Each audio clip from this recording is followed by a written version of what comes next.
jail for 2 years. That's yes, right. the slammer. How could you forget? So I remembered everything that happened. I just forgot about the jail part. Yeah. Gehenna's cell just has like scratch drawings of like a nice house in the country. the one that you Tear stains on the floor. will never have now. Had for but a moment. All right, guys. The year Mm. is 2520 of the imperial calendar. 520. That's a big year. It is a big year. You know why it's a big year? Out of No. character? Why is it a big year? Why is it a big year? Tell me the lore. Wait, is this the year of end times? The boy's got it. The boy has got it. This is the year that the end Oh, times starts. Spicy year. Oh, shit. Hang on, I just need to. Hang on. I Wait. suppose it's good that we didn't get into Bloody. property. I've put my reaction in the chat for you. That's Should be. Oh, fuck my life. just a whole lot of pumps. Every time I forget about the soundboard, and every Oh, time God. I I'm gonna kill realize someone. So yeah, the year is 2520.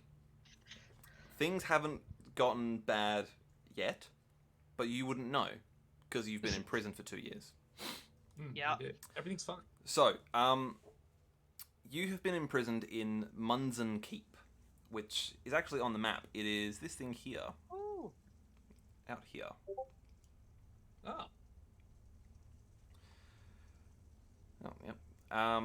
So, Munzen Keep is colloquially known as Debtor's Prison. Oh. It's probably its most famous prisoner at any of recent history would be Detlef Sierck, the famous playwright. Mm-hmm. And so not only do people who can't pay their debts go here, but like political prisoners, you guys kind of fall into that category. Yeah. Out of favor nobles, that sort of lot, they all find their way to Munzen Keep. Munzen Keep, let me get the info for you on the Munzen Keep because I know you're interested. We could have been one of those nobles. You could have been one of those nobles. We could have been one of those nobles.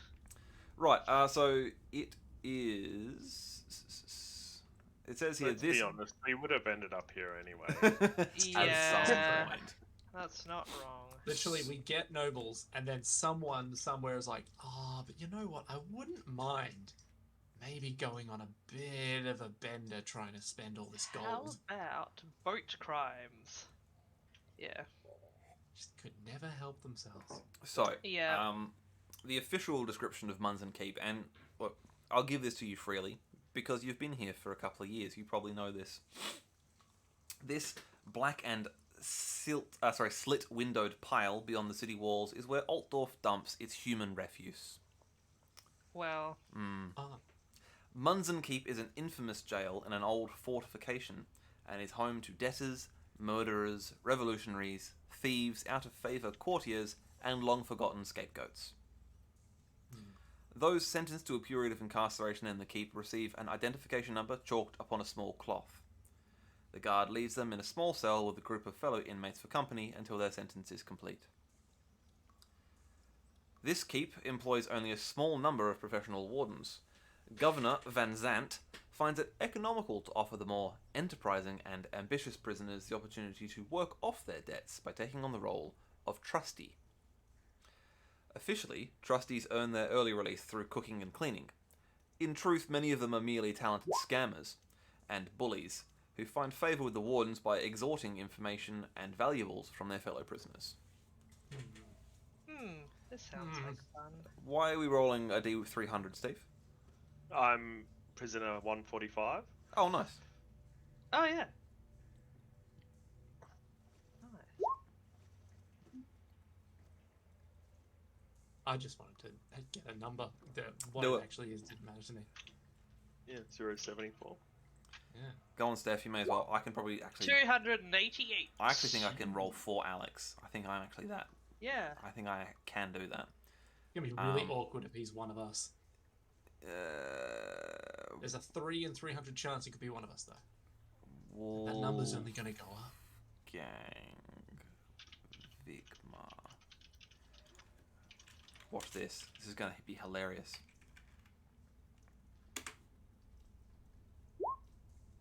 Oh, 181. 181. Mm, Do you enjoy how I did that? That was fun. very nice. To control. I took control. Mm. It's almost like Alex was here with us. Okay. I might actually write that down because I feel like that's just fun numbers to keep tabs on. Yeah. In like Good 3 thought. sessions time. Look, it's him.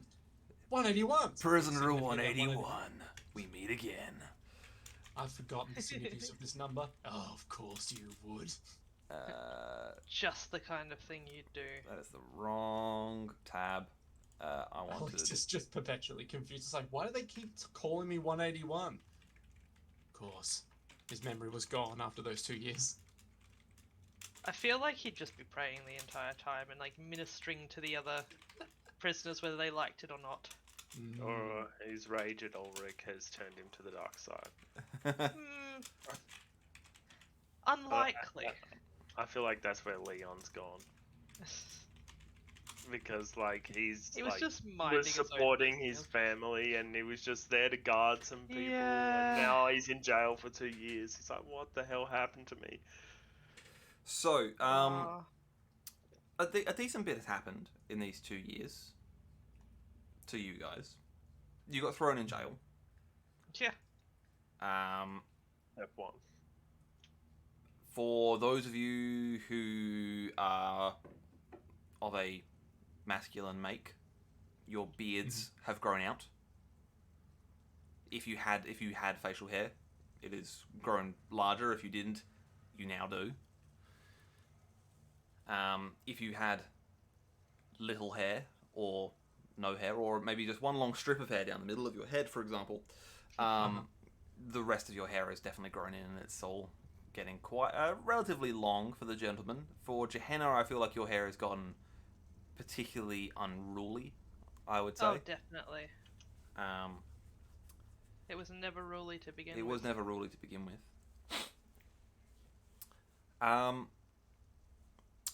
So before we really kick things off, before I get to that,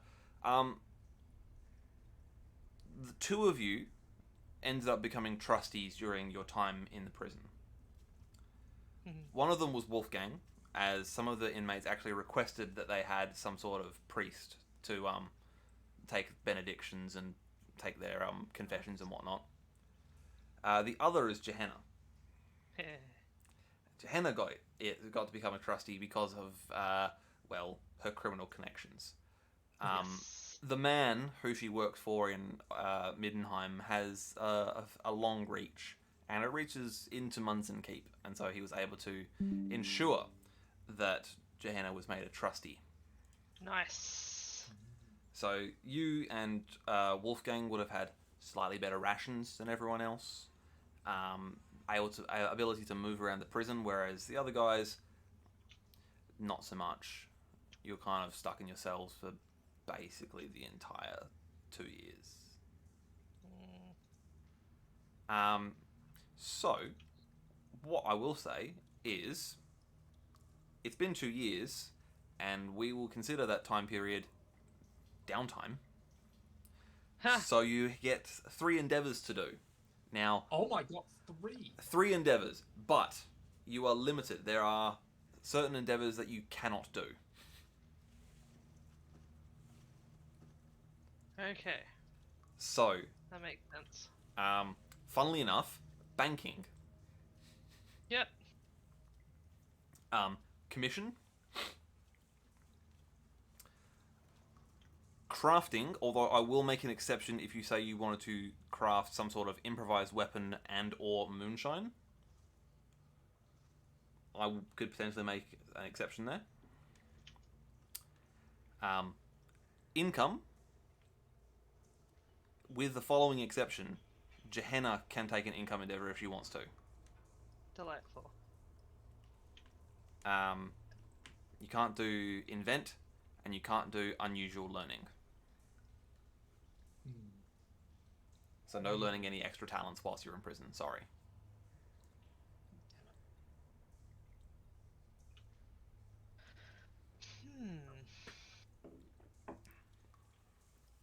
Well, I'll definitely do an income endeavor because money seems a useful thing to have.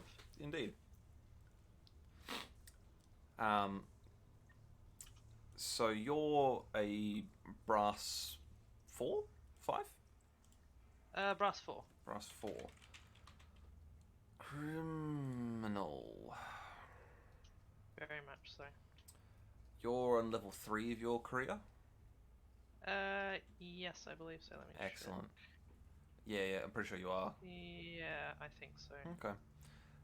So whatever you roll for your Yeah. coin from your brass pennies, you also get, in addition to that, 2d10 worth of silver shillings. Awesome.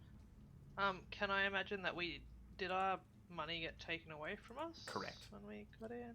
Now, Did we just get rid of all our stuff? I'm not saying that it's gone, but I'm saying that it's been taken off of you when you went to prison. So it's not accessible. It's not accessible at this moment. Fair enough. Alright. So, Steph, if you want to roll your coinage, I think, if I remember rightly, you get, is it 2 brass pennies for each level of coin you are? I can never remember. This is the one that I always forget. I don't remember, unfortunately. Income.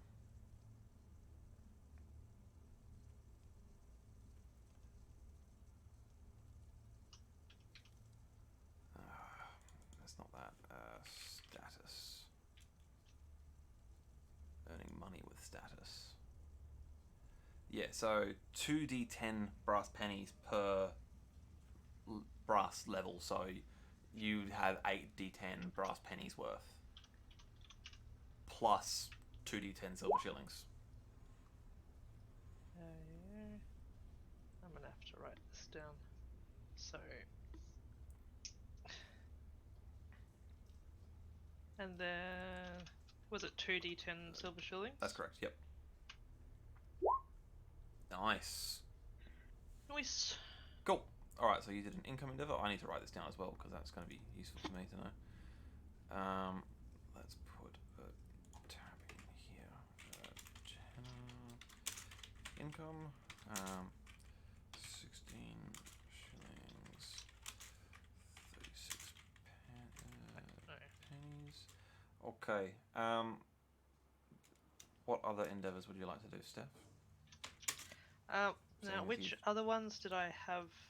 I could improvise a weapon, couldn't I? You could improvise a weapon. It would be a crafting endeavor. I don't think I'm very good at crafting. I don't believe you are very good at crafting. So it's probably... I probably won't bother with that. I'm sure my half of my hand could throw a pretty decent punch. Now what else could I do? I guess I could do another income endeavor if I wanted. No, you can only do each endeavor once. Oh, that's right, yeah. So you could do animal training. Yeah. I didn't have them take George off of you, so George has been a constant companion through this time. Awesome. So you could do animal training and give him I would very much like to train George. Cool, okay. He's kept me sane. Can you make for me, please, an average animal training test? Yes. Is that animal care? No, there should be an animal handling. Animal handling, sorry. Oh, yeah. Oh, here we go. Is it the animal training, monkey? That's the guy. Yeah, there we go. And it was average. Average, yep. It's just... Computer, you need to stop. Average... Oh. No. Okay. No. That's alright. He doesn't learn any new skills. That's fine. He's too stressed out. You can change your career if you wanted to. Oh yeah. You could consult an expert. I don't know, a lawyer, maybe. Oh yeah. I mean, I suppose. There is just training in general. So you could train a skill or characteristic outside of your career, as if it That were is true. in career. So it costs XP as per normal, and then there is some cost involved. I will say that is deducted from whatever you just rolled.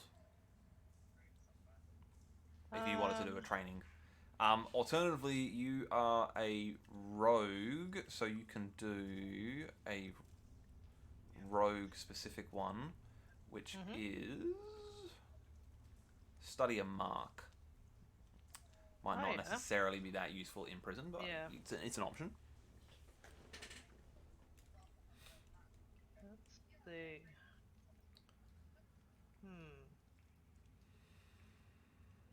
I'm gonna have to think on that one. Come back to me, I reckon. Okay.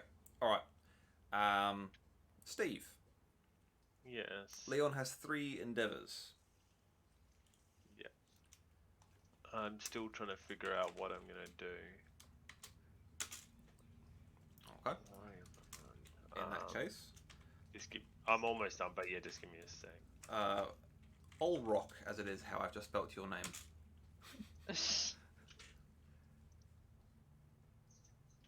What is Ulrich doing in his prison cell? Let me rephrase that. How is Ulrich spending his time? I don't want to know what Ulrich's doing in his prison cell. I'm honestly not sure, because, like, he's probably just being really broody about the fact he can't kill himself. That's probably the main thing. But, like, I don't know. I can't study a mark. No. I can't get the latest news. There's nothing saying you can't. I didn't say you couldn't. Oh, it's not one of the ones that... I could try doing more combat training, but there's no real reason to do that. I mean, I guess you could do, a bit of hand-to-hand training, do some brawling training, maybe. True. Over the next 2 years. What were they going to say? There are some Altdorf-specific endeavors, but they're probably not terribly useful. And of all of them, I think the only one that would actually be doable from in a prison cell is... none of them. Never mind. Ignore whatever I just said. You can't do any of them. Yeah, so... I don't know, because there's nothing I want to do out of my career at this point. So, yeah, your options are animal training. You could train a rat or something, I don't know. You could change career. That's true. I could change career from being a slayer, which I'm not going to do. Yeah, you could consult an expert. Actually, you could craft an improvised weapon or alcohol if you wanted to. That's true. I could... You know what? Let's actually try crafting alcohol, because there's got to be a way... Okay, how about this? How about I call in a favor with someone else here to get me the required things I need to make some alcohol. Just like your basic moonshine, right? I don't know if that's a major favor or something, but I'm like, listen. I would...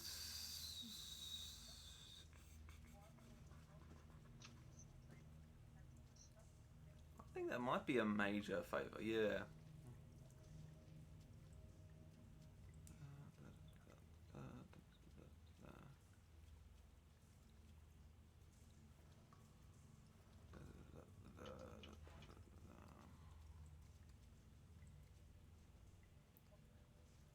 Yep, alright, we'll say that you owe a major favour to one of the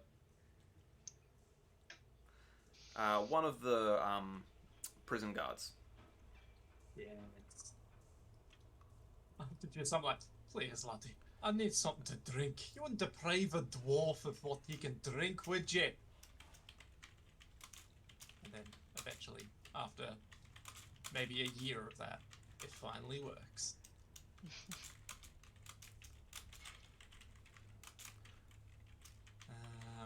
Okay, so then I'll try to craft some fine ale as best I can.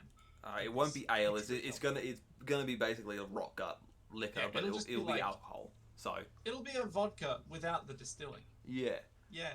Okay. Ugh. So Sounds horrible. Listen, I'll take it. I know. I'm gonna say that you got the raw materials and access to an appropriate workshop, which I will put in air quotes.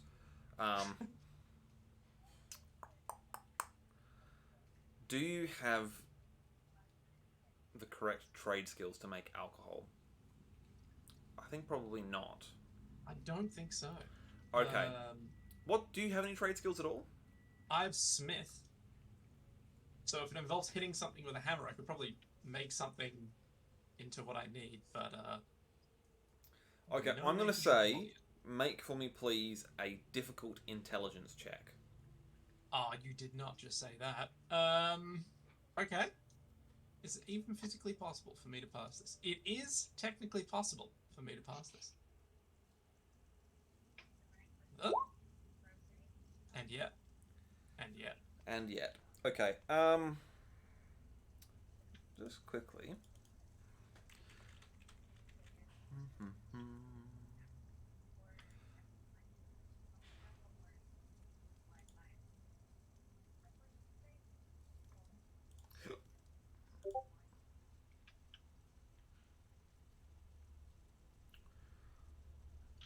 Okay, I will say that for at least a week after you consumed the rot gut alcohol, you were sick with the galloping trots.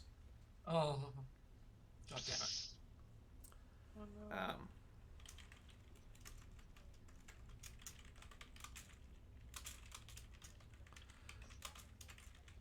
gonna try a second time.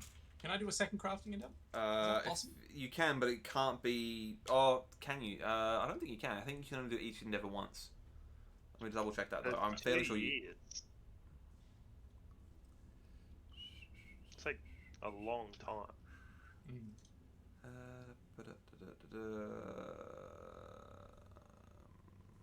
Because it took me almost a year to brew that liquor. I had no idea what I was doing the whole time.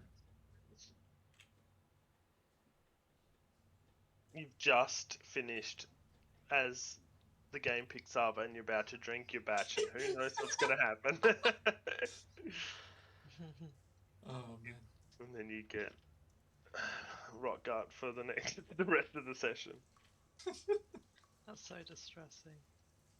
Look, I can't find it anywhere in here where it says you can't do the same endeavor multiple times. So if you want to have another crack at it, by all means. Go on then. Go on. You gotta try it again? Let's try it again. Okay. Difficult. Here we go. Oh wait, that's initiative. I will say, before you did roll initiative.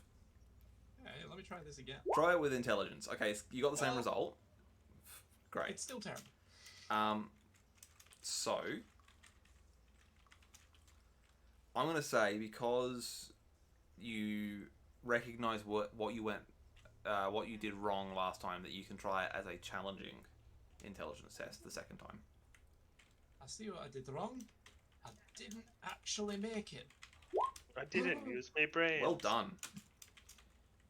Nice. The prison guard just leads over and is all like, you have to actually leave it.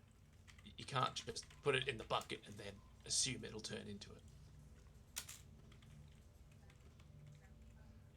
And then Alright. you got to distill it. Oh. Okay, so you successfully made essentially vodka. Oh, this is the greatest day of the last possibly 2 years of my life. You get, I guess, if you eke it out over a couple of weeks, you probably get enough to get you through maybe not quite a month. And it's the happiest month that you had in the entire time you were in this prison. Yeah. Do we even have windows in this prison? Yeah, they're like sort of like slits with bars on them. Feels good. Feels good. And your third one, sir? That was my third one. Was it? Yeah, because I had to get a favour. Getting a favour is not an endeavour itself. Isn't it? No. Ah. Well, in that case, I'll just pretend combat training. It was happening every day, but I'll just keep doing it. Combat training. So, are you, what one would you like it to be? I'm gonna go brawling, I assume. I'm gonna go melee basic. Melee basic. Okay. Yeah. Combat training. Melee basic. If you succeed, there's a test. Do it. Okay. Challenging. Yeah. Success. Woo. Okay. You can reverse one roll the next time you have to fight something. With melee basic. With melee basic. Who Alright. knows how long it'll be until I get my weapon back. Steve, are you ready, or would you like me to come to Gehenna first and then come back to you? No, I'm good. Alright. What would you like to do? So, the first one is there's rats around, right? There's definitely rats around. Can I use animal training to try and befriend a rat? By all means. Do you have animal training? Who knows? I'm reaching at straws here trying to escape. I don't think I do. I've charm animal. If you can charm an animal, then you will have a trained rat, and I'll allow you to add animal training rat as a skill. So give me a. Oh, you've got scraps of food. You might be able to. Let's say it's a challenging charm animal test. Alright. He's done it. He's done it. So you now have a rat as a companion. So I will say that is rat. Okay, so add to your character sheet animal training rat.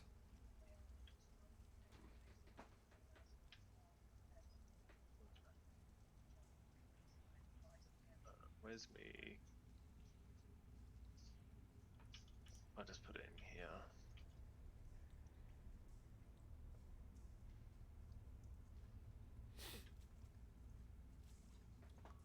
Does that end up adding it? I don't know. Let me look. Oops. PCs. Leon. Leon, let's have a look. See. I don't think that works. How I've done it. Where have you tried to put it? I just tried to put it in as a class skill. Nah, I don't think it works like that. No. Take it out from there. Oh, there's animal train. There is a line for animal training. Yeah, so if I do this... Oh, and then you put it as rat, like go that. Rat. And I got... Yeah, okay. I think I've done it. And now you have it there. Yeah. Cool. So you now have animal training rat as a skill. Yep. Now, I honestly didn't think that was going to work. Is there a training skill that would be useful? Related to getting a rat to steal keys? Yeah, probably. Hold up. Let me do animal training. No, that's not what I wanted. I wanted trained skills. Let's see. I think probably this might be a case of you needing to do a couple of these. Yeah. So the first one you're going to need to try and do is give it the broken trait, which means that it ignores its bestial trait. Right, yeah. Which means it will kind of listen to you if you give it instructions. All Then right. the second thing you want to try and do is train it with fetch. Okay. Let's go for... And I'm using animal training, correct? Animal training, yep. Challenging. Yep. Is it challenging or is it... Well, howdy. I'll use a fortune. Animal training is actually an average, not challenging. Oh, I still did terribly. Yes.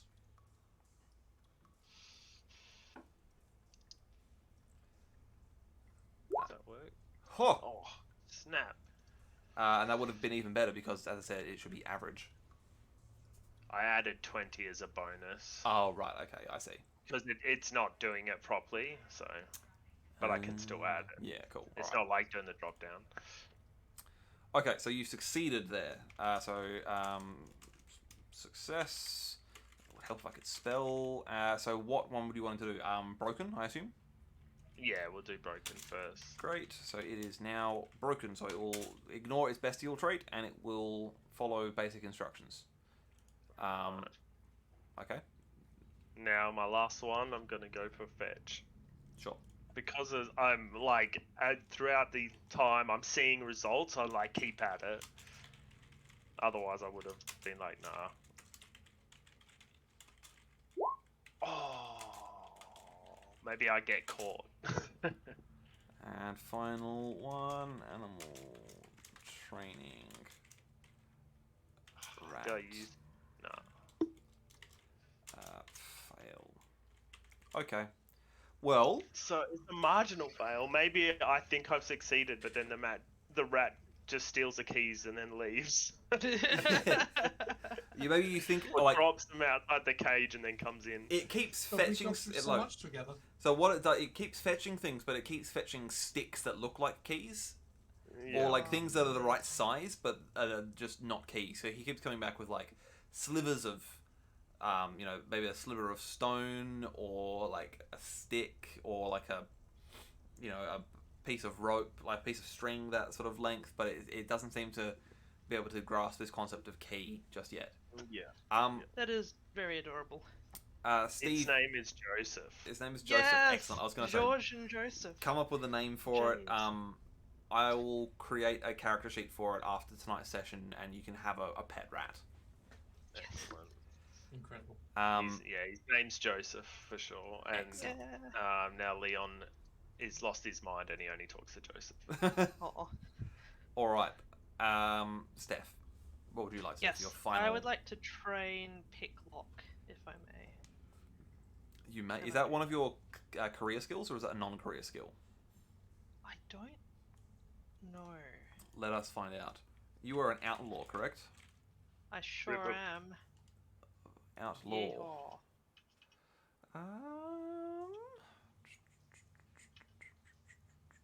Would I you thought believe were it? like the Ripper person. It's not a career skill, so yes, you can learn picklock. I've already learned it. Can I train it? Oh, Or you've does already it mean learnt I it. need That Yeah. should be fine. Is that a thing I can do? Hang on, let me just double check. Training. Choose a.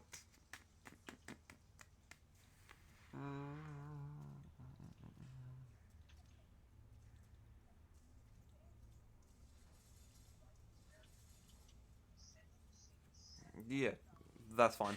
Yeah, so you can just do that and just spend however many XP you want to spend on it, essentially. Cool. Training for this will be. It costs 1d10 brass pennies. Yep, that's fine. I can do that.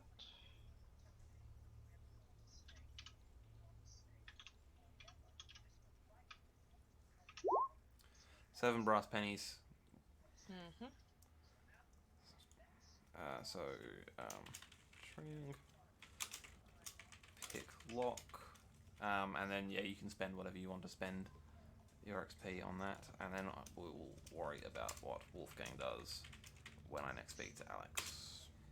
Cool. I think I've got quite a bit of XP. How much does it cost to make it go up a thing? Right. So for skill, what level is your pick lock at presently? 32. How many advances do you have? I should probably say 0. 0 advances. Okay. From 0 to 5, it is 10 XP per advancement. Mm-hmm. From 6 to 10, it is 15. Mm-hmm. From 11 to 15, it's 20. and we can keep going from there. You tell me how much you want to spend on it.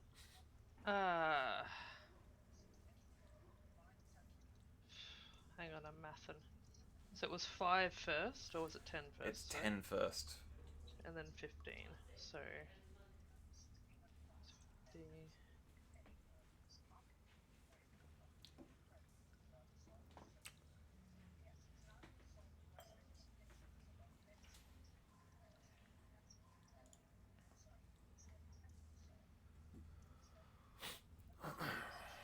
I would like to spend 100. How much is sensible to spend on that?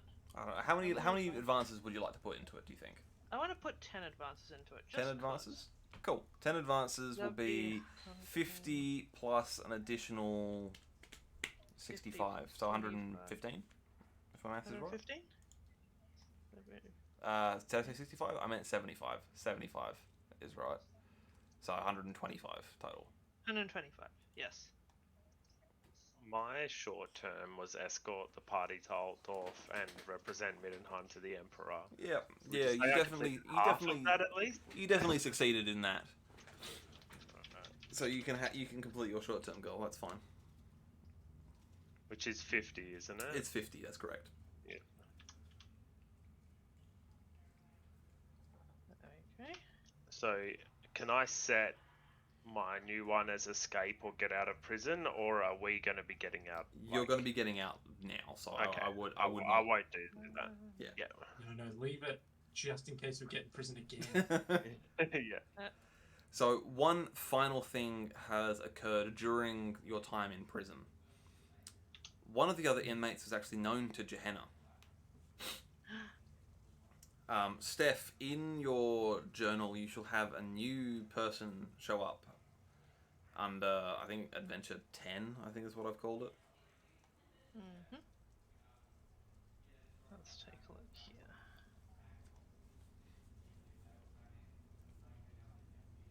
Oop. There we go. Oh, alright.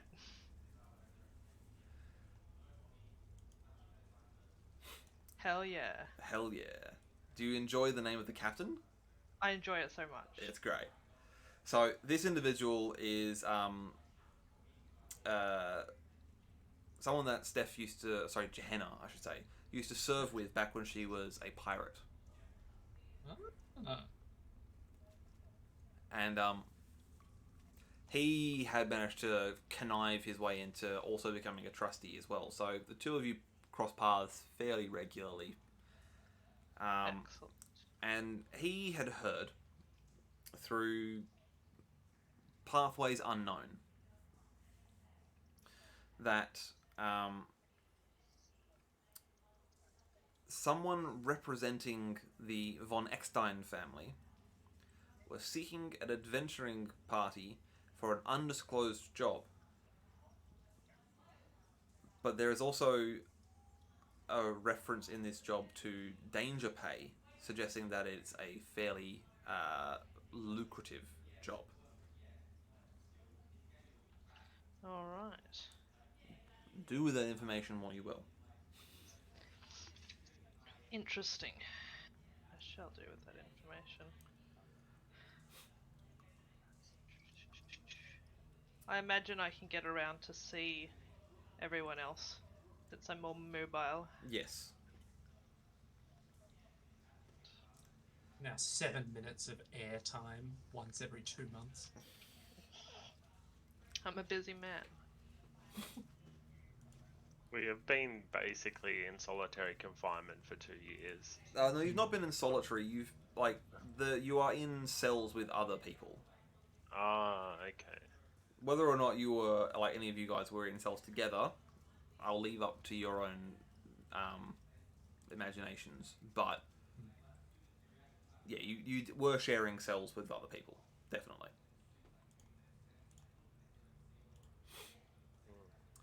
So, 2 years have passed.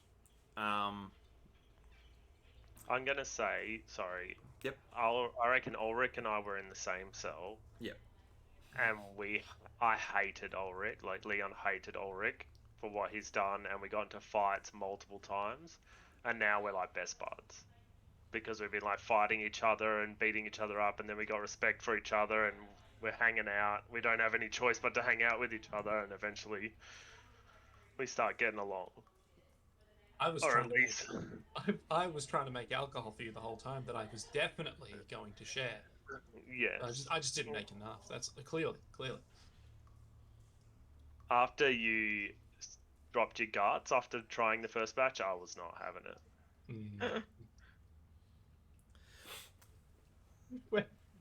Was there probably just a moment where I was like, you know what? I'm gonna have this, and you were like, go on, you have that.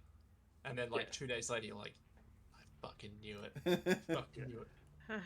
Yeah, I'll let you try the first batch.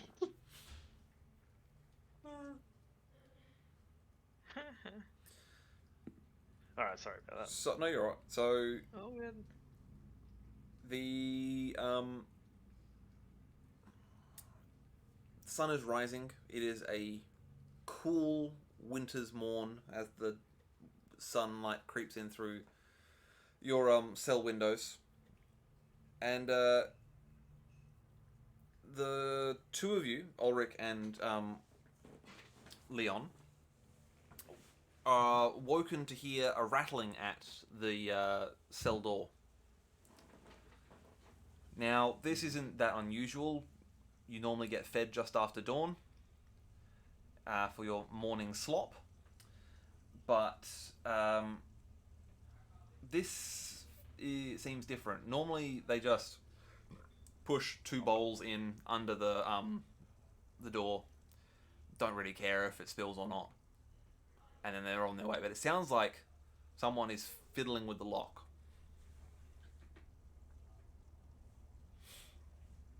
I'm just gonna wait and see what happens. So, just sit on the ground. That is my bed. the lock clicks. Even Ulrich, with your poor hearing, will hear that. It's a very definite sound. And then prison guard starts rattling on the cell gate with his sort of club, being like, "All right, you two, all right, your time's up." Hey. What? What do you mean time's up? Your time's up. You're being released. To the afterlife? No, we're not killing you. We don't do that here. Your sentence has been served. Just got notice yesterday evening. I look over at Leon. I'm just like squinting. We've been here for the whole 2 years now. What? Yeah. All right. I guess we leave now. Yep. And I slowly get up, thinking that Come along, and the guard pulls open the gate, or the door to your cell. Says, "Go on, I haven't got all morning. Hurry up." Aye. I'll be like hunched, walking out, quiet. Yep. So they lead you down. He leads you down to the I guess it would be like an assembly hall. It would have been an assembly hall back when this was a like an actual fort before it got turned into a prison. And Wolfgang and Johanna are there holding bundles. They have redressed into their, I guess, civilian clothes. They're not wearing armor or armed, but they have been redressed. The guard points to a room off to the side and says, "In there, you'll find your personal effects. You can go and get changed. Leave your prison uniforms behind. Come back out here. You've got 2 minutes."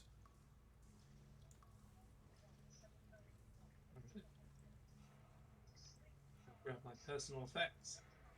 Cool. I'll just put my underclothes on and pick up all my armor. Yep. Because there's no way I'm getting that on in 2 minutes. All right.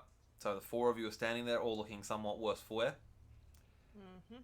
2 guards at the front open the front gates. The guard escorts you out the front. He then reaches behind his back and pulls out 4 purses, puts them in front of you. These were yours. These were confiscated upon your arrival here. You have all of your money back. Nice. I go to snatch it out of his hand, and then the bag just like wafts down to the ground because there's nothing in it. Oh. And he's like, right, best not be seeing you again. And he turns and walks back into the keep, and the gates close behind him. And you are now free. Yay. Right. We're fucking free, lads! This is it! What do we do? Well, I've got a pretty Go good tip, home. right? Right. A mate of mine has a gig that he needs some people for, but there is danger pay. So it might be a bit rough, but I'm ready to stretch my legs. I don't know about you lot. That sounds alright. Well, I need to make up the money I have not made in the last 2 years. So I guess I'm Excellent.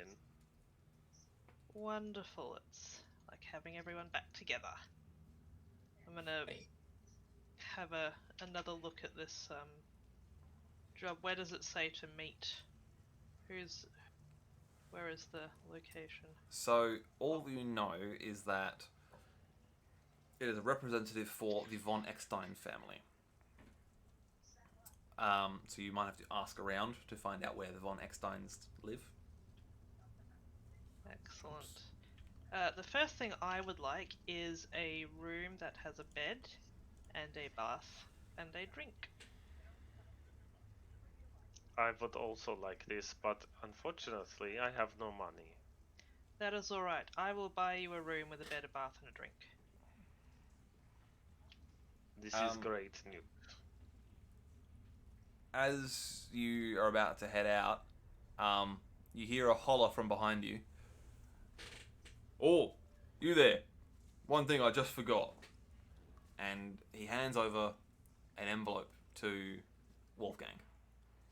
This was left with your release papers this morning.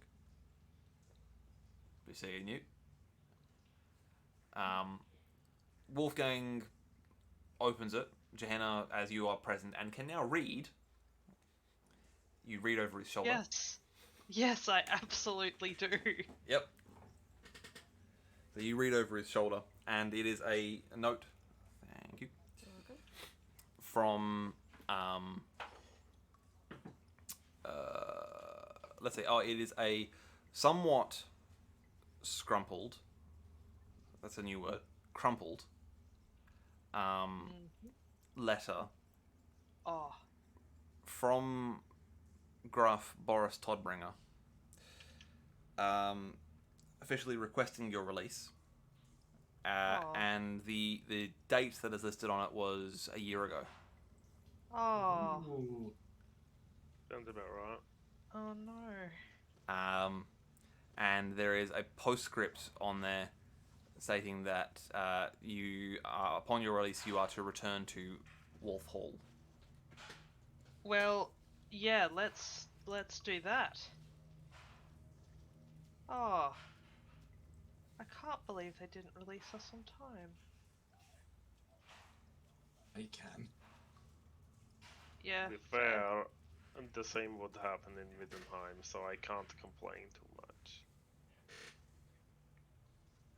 Well, I suppose we should go to Wolf Hall then. Is that in Middenheim? Wolf Hall? Yeah, or is that the one in Altdorf? It's the one in Altdorf. It's this one here. Oh yeah. Where we were staying Where were you staying? Yeah. Yep. prior. Does anyone still have that scroll that says we have a house? I pat down my pants.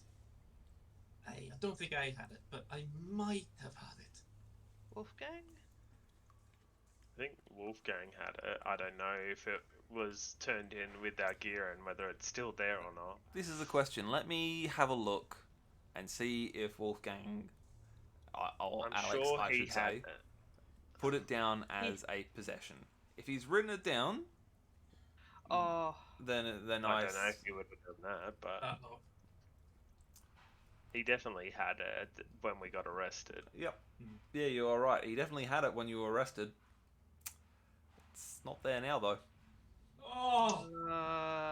Yeah. I remember I'm the not location.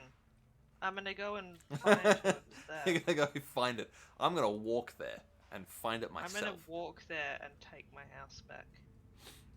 Unless they bribe me with the ship first. The House of the Sea. Alright. So, you, I guess, make your way back to Wolf Hall? We absolutely do.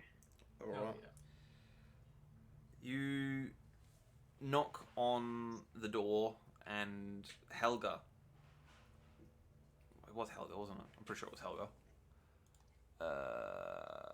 It was Helga. Yes, Helga. Yeah. Greets you and says, "Oh my, it has been an age. Come, quick, please, inside. And let me organise some baths to be drawn for the lot of you." Thank you. I'd hug you, but I'm covered in prison filth. Would you have any spare shaving utensils lying around? I have a mighty beard, but my head feels awfully heavy, if you know what I'm saying. Certainly, I can arrange for a fresh shaving razor and mirror to be provided for you, for any of you if you so wish. That would be grand. Right. Well, let's get this organised. And she bustles about organising for some of the servants to have baths drawn and for a meal to be prepared, and she goes and escorts each of you to your quarters. Leon, normally you would stay in the soldiers' barracks, but given the circumstances, she puts you in one of the guest rooms. Oh, I do not complain. And you all have baths, shave your various hairs and beards and whatnots. Cut your hair if you so wish. And you emerge. I'm going to assume that you are not wearing your normal clothes. I imagine the lot of you just appearing in sort of like just bathing robes afterwards and just sitting in like a sitting room in bathrobes, just like, yes, all shiny and like with clean shaven pates and faces and whatnot. Georges in a tiny dressing gown. Georges in a tiny dressing gown. Joseph in an even smaller dressing gown. Yes. I've redone my moustache, my handlebars and stuff, Yeah. but I've left my hair long, just put it in a ponytail. Yeah.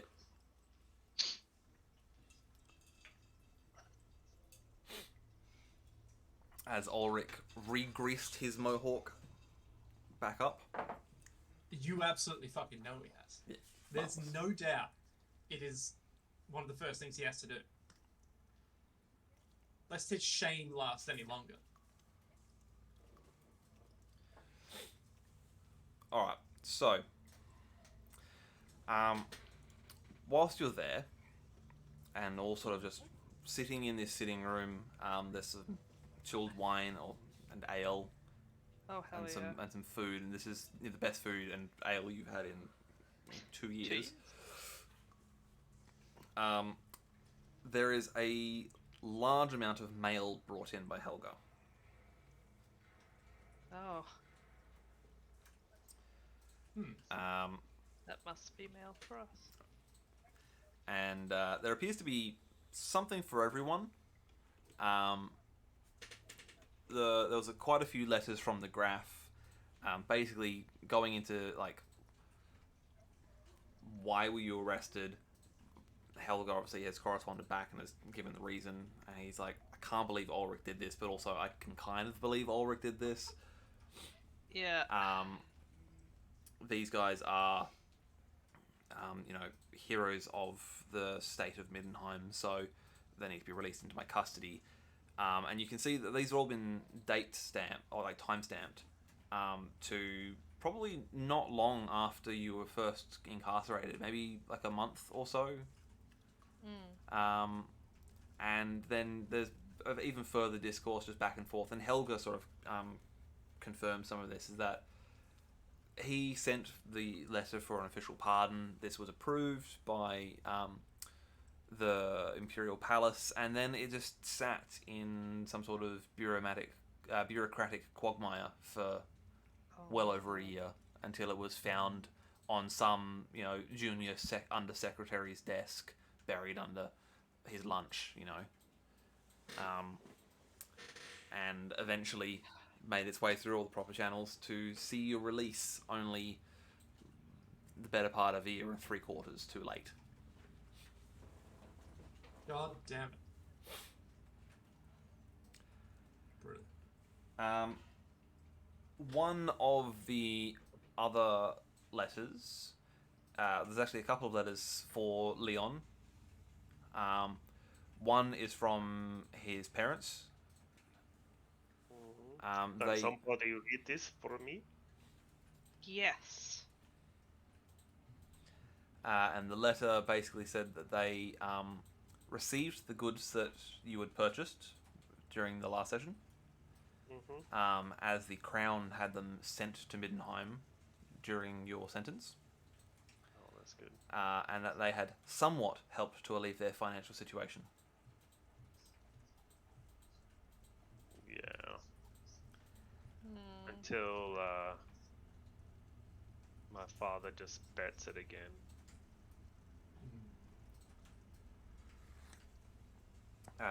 I just took that money, because that was a banking endeavor, I just deleted it. Yeah. One of the other letters for you, in amongst some other correspondence, is one from the captain of the guards that you used to be serving with. Oh, yeah. With an official honourable discharge. Oh. Releasing you into the service of the heroes of Middenheim. Okay. So, in essence, you now work You for... will pay me now. Yeah, you now work for the other three. Yeah. You'll pay my wages. Yes. Yeah, well, I hope you pay better than my last. I pay generously when I'm drunk, and I'm drunk a lot. This is good news. Johanna is currently making her way through the second glass of chilled wine. Yeah. One of the other ones which is a rather large envelope containing multiple scraps of paper for Wolfgang, and it's information regarding Heike's family, which is that information that he had requested from the Grey College.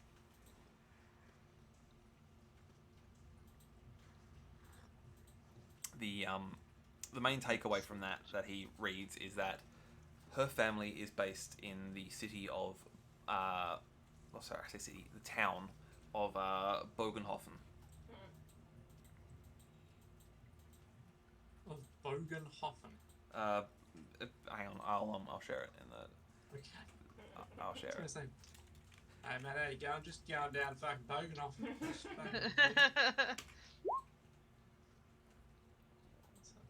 it spelled like Bougainvillea? B-O-U? No, it's Bogen. It's Bogenhafen. It's probably pronounced Bogenhafen. Bogenhafen. Yeah. It's not near enough in there. Bogenhafen. There we go. Nailed it. Is this one of those V's that you pronounce as S's? Oh my gosh, so gonna happen. It's not one of those. Oh. Okay. Alright, so... Yeah, so you've got a couple of choices before you after you rest and recover. You can either follow this rumour of a job that Johanna has heard during her time in prison, or you can follow the path of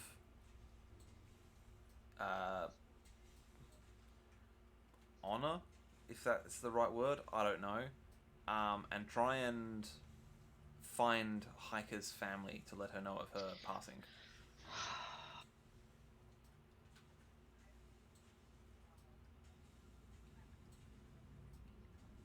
I mean, I know obviously what Johanna would want to do, but it just depends how much peer pressure we get on the other side. And to be honest, Wolfgang's a lot of peer pressure all on his own. He is. However, Wolfgang's not here today. Hey, Well, he technically Technically, he is. Tell you what, is. I will make a gossip test for Wolfgang, or maybe a charm test. Let me see. What's the test that I think he should do?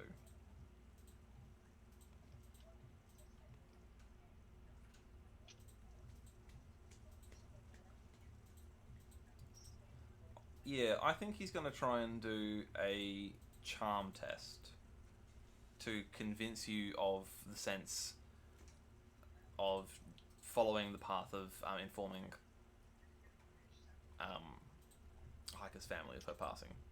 So this will be opposed. So Steph, if you do a cool test to oppose that, I think it would be a pretty challenging one because also Johanna was like pretty fond of Hiker as well. yeah. So I'm going to say it's going to be difficult both ways. So I think it's going to be hard for him to convince you because he knows how stubborn you can be. But it's also going to be difficult for you to not heed his words because you, as you said, you were friends with Hiker, and you can see the good of that. Oh wow, okay. Can I actually spend a point to make that a terrible roll? You can spend a point to re-roll it if you want. Yes. You can spend a fortune point to re-roll it. Yep.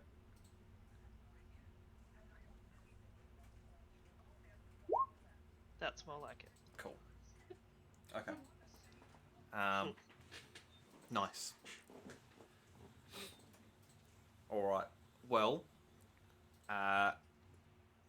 Wolfgang manages to convince you of the righteousness of the this course of action. He starts saying, waxing lyrical about Sigma and how it's important to support your fallen comrades and to honor their memory by passing on the news of their passing, and this, that, and the other. And eventually, you're like, no, you're right. We should do this. Yeah. Exactly. So, I guess you want to speak to Helga, see if she knows how to organize passage to Bogenhafen? Absolutely. After we've had a few days' rest, perhaps. Certainly. As a compromise. So, Helga gets to work, and you take a few days to recuperate in, a comfortable bed.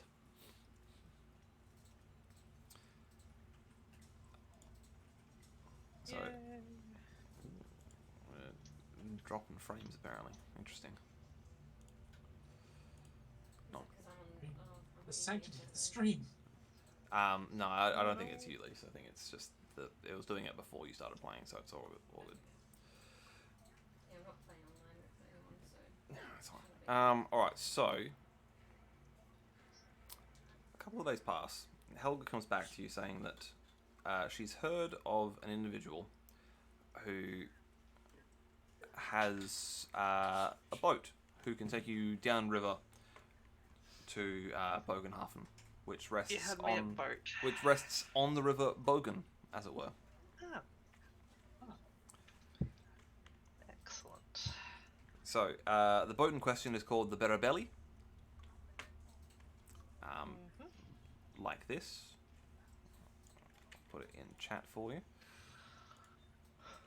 Is like that. Ah, that's kind of cute. And the captain of this fine vessel, his name is Joseph. It is what's his name? Joseph Courtgin.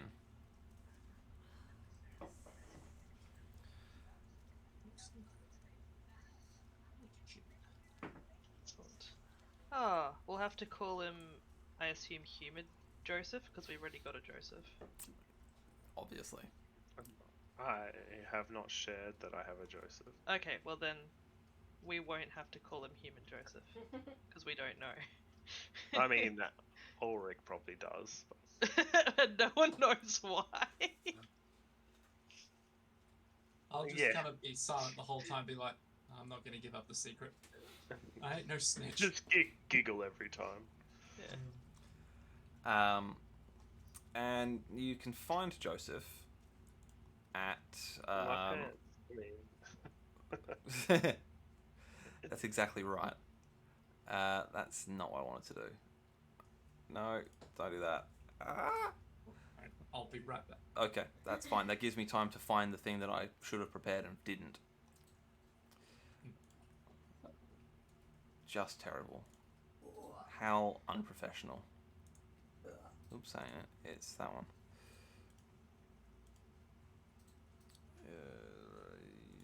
Joseph.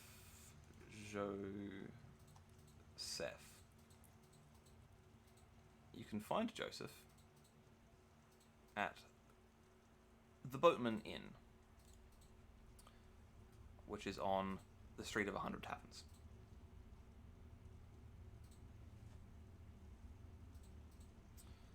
So not too far away. Nice.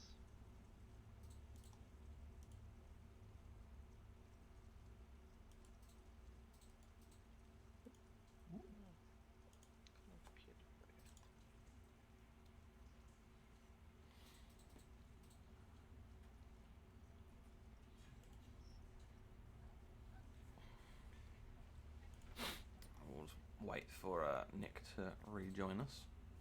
Ah, yes. Yeah. Hello. Yeah, Jeez. he's back. That was So something. aggressive, I love it. Look, I'm nothing if not a slightly aggressive man in a very weak man's body. All right. So yes. So Helga says you can find this gentleman. He's currently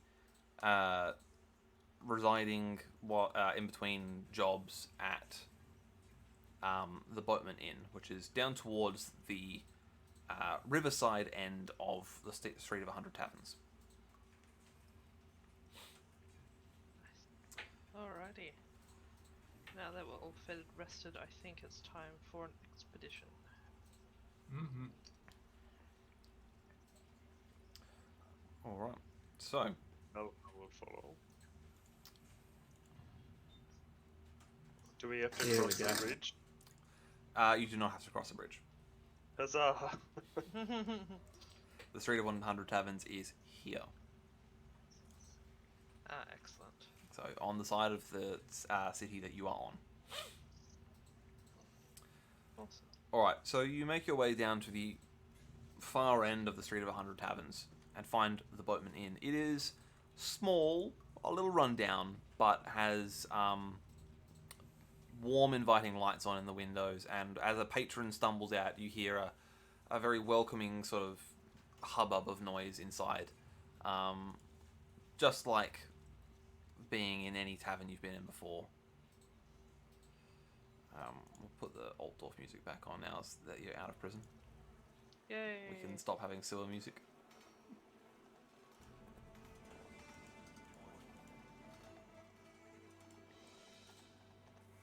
Alright, so You make your way inside. The inn is mostly filled with various different sailors, boatmen from some of the sort of smaller sort of skiffs and barges that operate in and around the sort of city proper.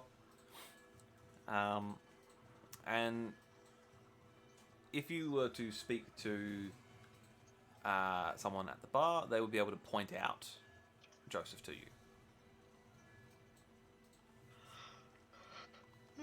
Excuse me. Yeah, I will ask about if ask around if Joseph's here. One of the barkeeps, or people behind the bar, sort of points ahead in the direction of a tall man sitting in one corner who is drinking deeply from a wine bottle directly. Nice. He's got a big grey beard that runs right the way down to his belt.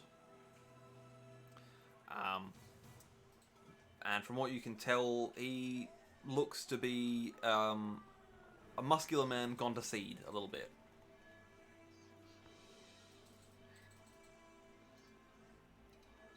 Like a poorly aged, open bottle of wine left in the sun. Damn straight. Good metaphor. So, you approach his table. I assume armed with some sort of alcohol,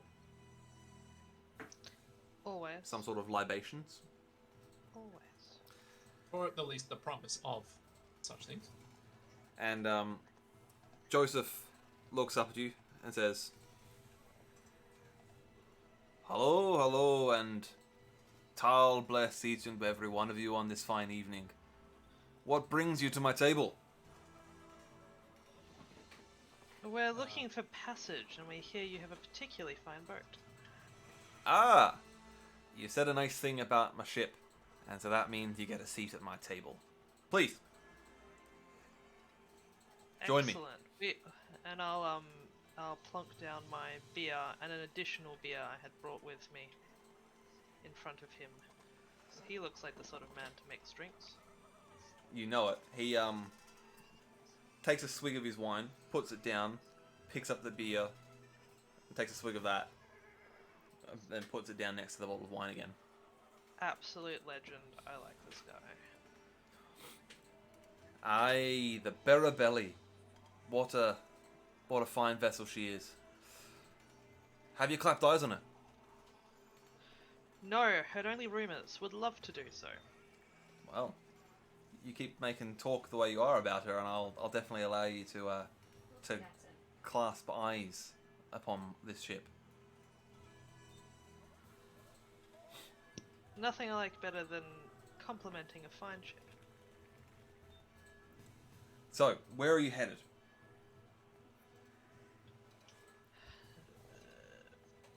Right Bogenhofen. off. Hey, down the berry belly. Bogenhafen. Well, that just about works out just perfect. I have just acquired a shipping job to take wares to Bogenhafen. I've got a shipment of wine that needs to get down there just in time for their big festival. Ah, a fine shipment indeed. Indeed. I've just got to make sure that I don't drink it all on the way there. This is going to be difficult. It is particularly good wine, my northern friend. Perhaps we can share 1 or 2 bottles. I like your style. And he toasts you with his bottle of wine and takes another hearty swig. I am not drinking, but I'll tip my head down, like kind of half salute. And when are you wanting to leave? As soon as possible, if you can, laddie. On the morning tide, then. On the morning tide. Aye. Very well. Alright then. Very well. We can make that work. Passage. Seeing as I'm already going that way, I'll keep it cheap. It'll cost you 4 shillings for the journey. The only thing I ask in return is that if we do get attacked by bandits, pirates, outlaws, vagabonds, vagrants, or any other sort of ill fall upon my ship, that you help out in making sure that the Berabelli stays afloat. I give a little, like, tightening of my eyes and go, sure, laddie. Hey, we can do that. Hey. Seems reasonable. It would be in our interests to stay afloat, so yes.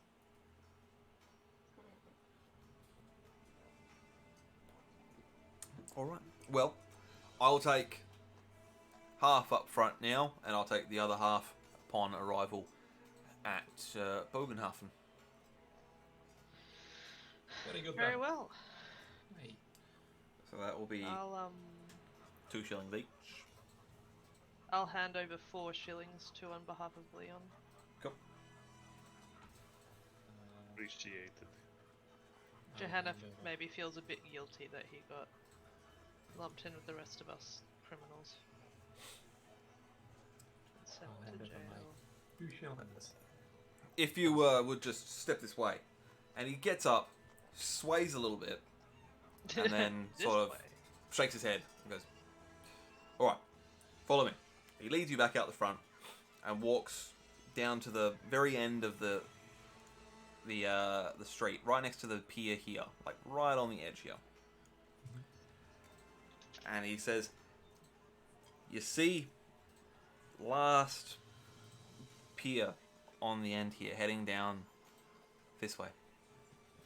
He's gesturing towards this pier here. Aye. You see the second lantern hung on the far side. Aye. That is where we are birthed presently.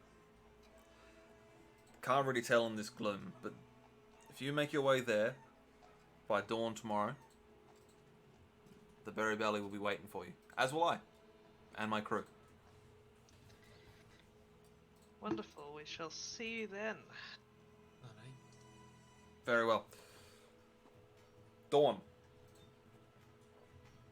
Dawn. Until then, my friends. And he wanders back into the Boatman Inn.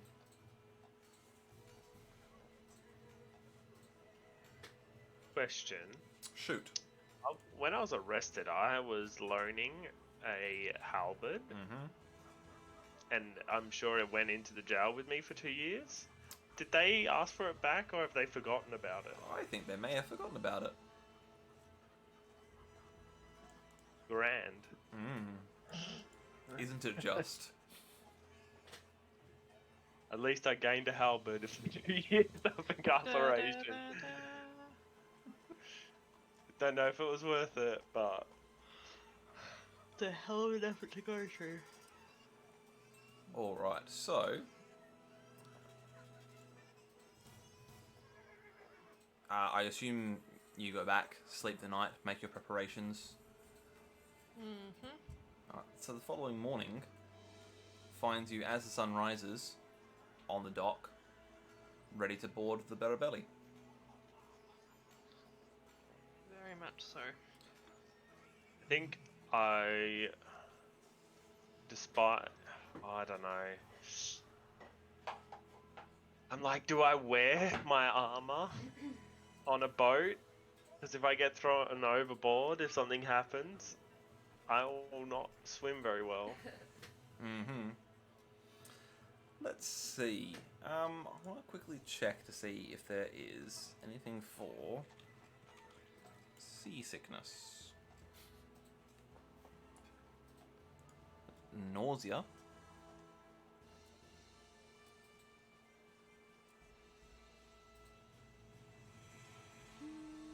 That could be something. I'll leave that there. Da, da, da.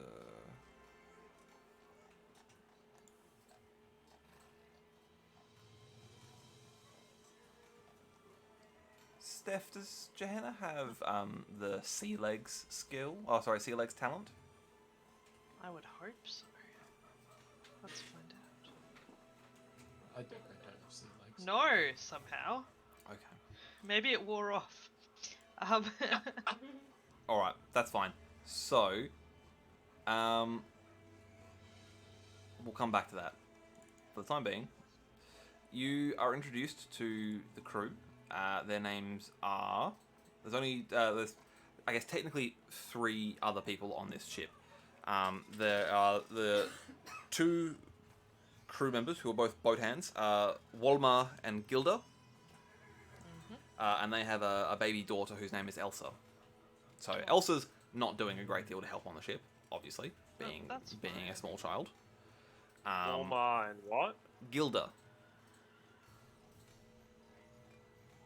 Ulma, Gilda, and Elsa. Could this place be any more German? God. No, it could not. Alright, so you board the Barabelli. It's a small, well, I say tell a lie, it's not a small vessel. It's a decent sized vessel. It is... Like a sloop. I do have information about it. Hang on.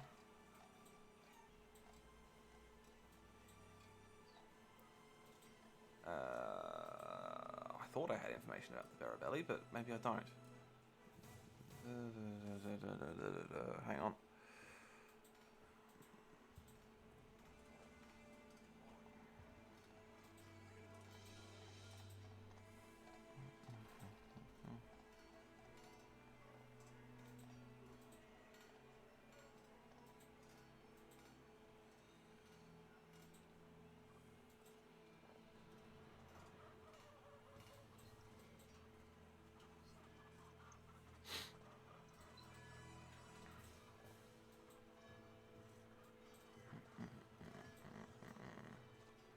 Right, it's a type of barge, the Barabelli. So it's relatively wide and mostly laden with, goods, obviously, because it is just shuttling goods from one place to another.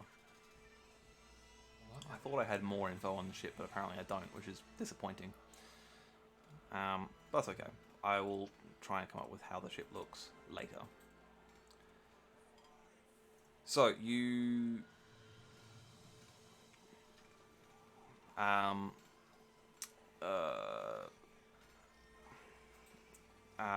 what is the technical term? You free the ship from its moorings, and Cast off.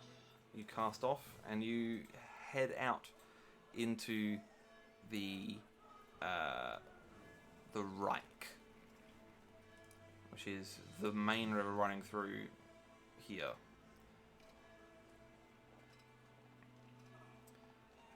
As you go, so you're actually heading out in this direction.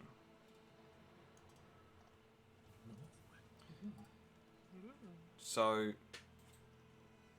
after maybe half an hour of sailing, I'm going to get all of you to make for me, please, a endurance test, I think. Difficulty? Challenging. Nice. Good. Good. I'm on the wrong page. Endurance. Endurance.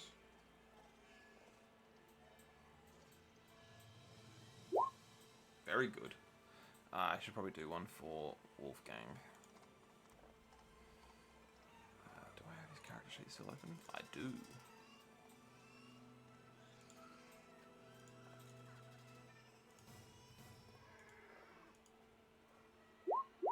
Oh dear. Poor Wolfgang is overcome with seasickness. No. The Reich is relatively calm, but something about the movement of the boat under his feet. So he spends a good portion of after the first half an hour, he spends probably a good portion of the next couple of hours throwing up over the side of the barge. Oof. So that's unfortunate, but that's the way the cookie crumbles. So about an hour's sailing north of the city finds you in an area known as the Reichsport, which is a natural harbour that exists just outside the city walls. And there is a massive fleet in this harbour. Joseph, who is sort of at the tiller, wine bottle in one hand, the other hand resting on the tiller, mentions that this is the Imperial First Fleet.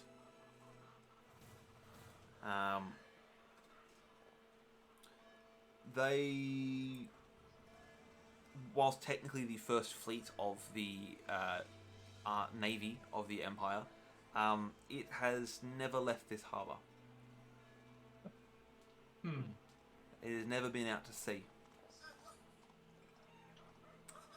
So they have remained docked here. It's like since their building. Sorry. They've never left. Like, Never left. Not even. Oh. Yep. He points to a particularly massive ship, which he calls the Emperor Wilhelm III, and says, "This ship was built 70 years ago. Never left the harbour."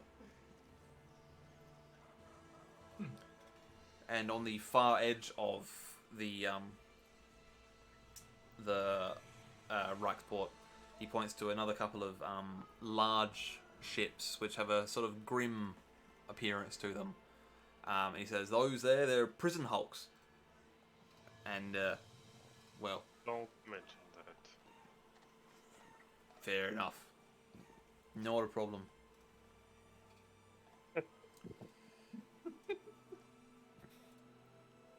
Too soon, man. Too soon. Too soon?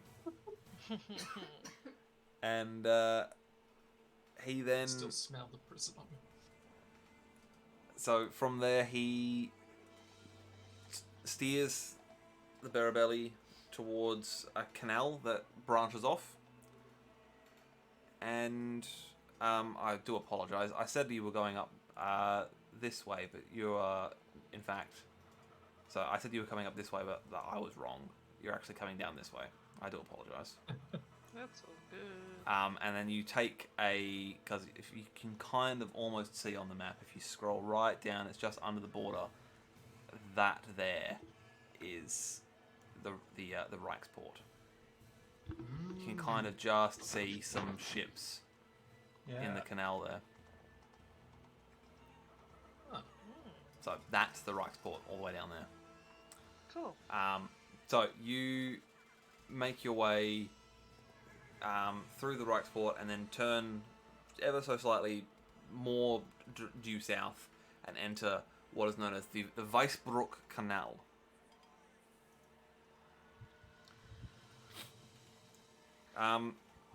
So as you sail along down the Weißbruck Canal, Joseph regales you with a bit of history. Do any of you have Lore Reichland? Let's check. Are we meant to still be on the Altdorf map? Yeah, I haven't prepped a new map for this bit, so fear okay. not. No, no worries. Law Reichland, was it? Yes. Surprisingly, Right. yes. No, Excellent. I do not. I do not believe so, but I'll check. Law. Nope. Alright.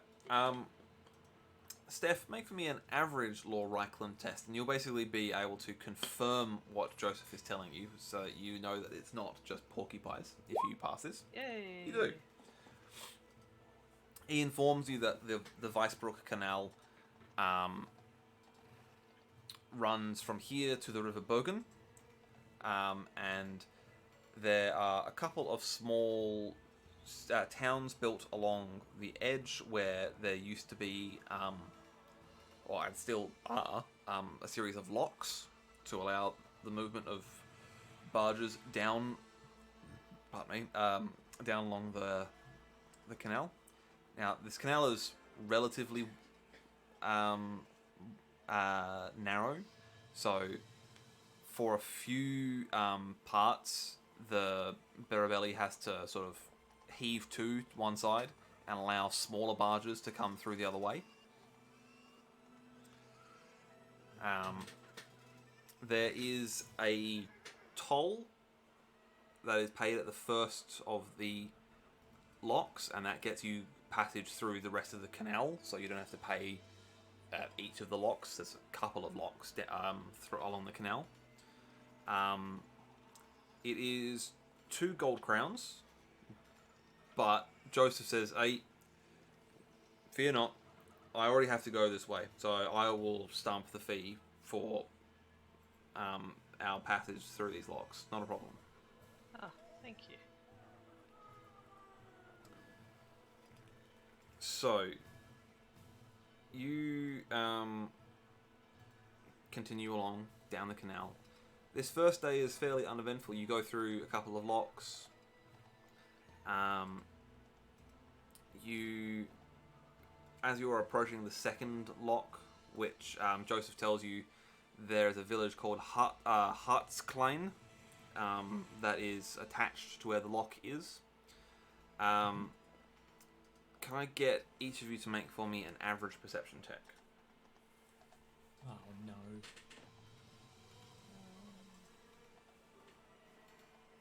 Nothing good has ever. Oh, does this involve hearing, by the way? It does not. It is involving sight.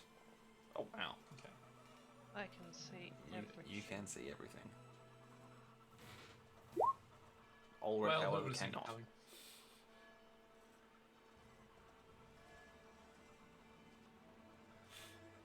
The only thing I can see is my shame. Nice. Oh. So Leon and Gehenna can see what appears to be. I say it appears to be.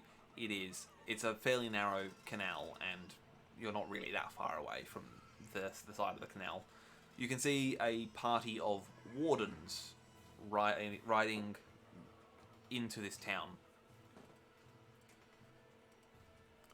Interesting. You think nothing of it. Road wardens are a common sight in the Empire.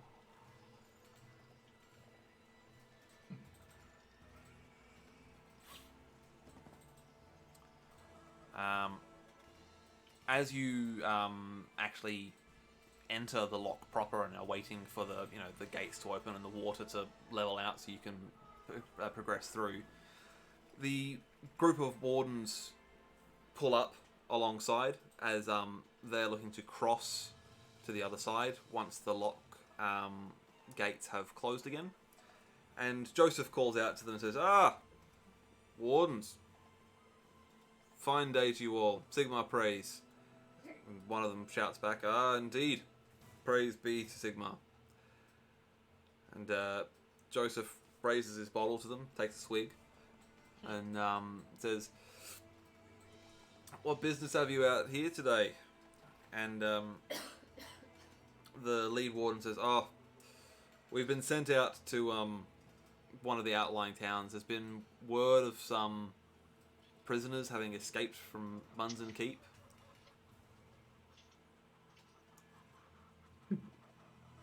We're just doing a sweep of the surrounding area just to see if any of them match the descriptions. And the wardens look directly at each of you. I wave. One of them nods in your direction. Master Dwarf. I'll give him a salute. The captain salutes you back. The waters level out and the gate locks behind you. And Joseph says, "Well, safe hunting." And the captain says, "May Manan give you speed." and they cross behind you, and you continue on your way.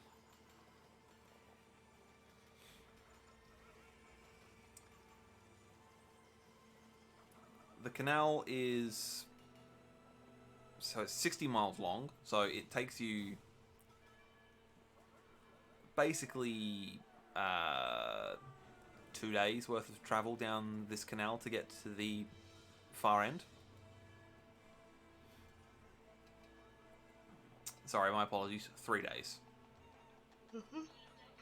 I'll during that time try and just keep all my metallic armor and gear oiled. Yep. And weapons and stuff. You will be spending most of the trip doing that because it has unfortunately also been raining the entire time you have been in this canal. So you are all fairly wet the entire time. There are a tarpaulin that has been stretched to cover the cargo, and you can spend most of your time under that. But anytime you move out from under that, you're just going to get rained on. Probably, anytime I go to move out, I'm just wearing my breastplate and leathers. Yeah. Anytime I go out, I'll take the breastplate off, because it's quick to take off. Yeah. Just to try and stop rust and things like that. Yeah. So as I said, because the canal is quite narrow, and the Barabelli is a fairly wide barge, there are multiple instances where you have had to heave to allow a ship coming the other way to pass through. And all of these other captains seem less than pleased to see such a large barge on this canal. Every time they come past, they're hurling abuse at Joseph. You know, it's like, you're too big, or get your fat barge off the Weissbrook. Get out of here. And Joseph, nothing can break his cheery demeanour. He just sort of just nods and slugs another bit of wine and gives them the blessings of Boganer.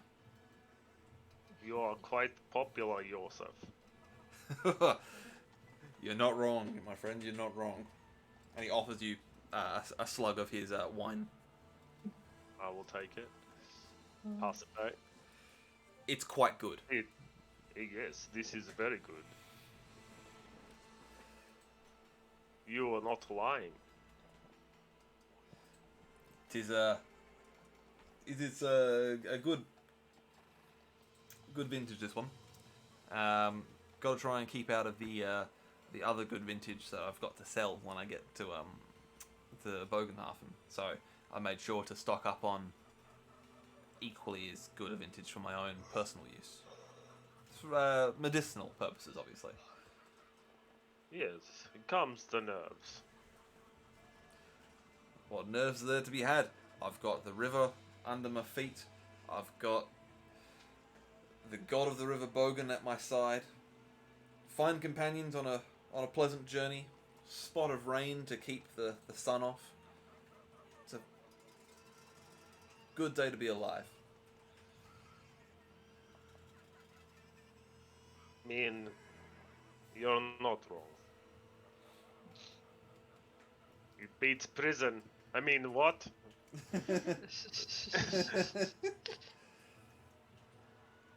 I'm sure it would, my friend. I'm sure it would. Can't say I've spent many a night in the tank, as it were. Once or two I may have, had a bit of had a few too many fine wines like this one, and spent a night in a cell to cool off. But I've never been properly incarcerated. I wouldn't recommend it. Not fun time. I don't doubt that at all, and he offers you another swig of his wine. I graciously accept. So, when you stop for the night along your journey down the canal, you sort of just tie up at one of the various inns that are attached to whatever lock you happen to be nearest to. You have a quiet night in the inn, whichever inn you end up staying at, because staying on the boat is not really an option. There's only enough room really for Joseph and his crew, so for the night it's definitely best to stay in the inns along the way.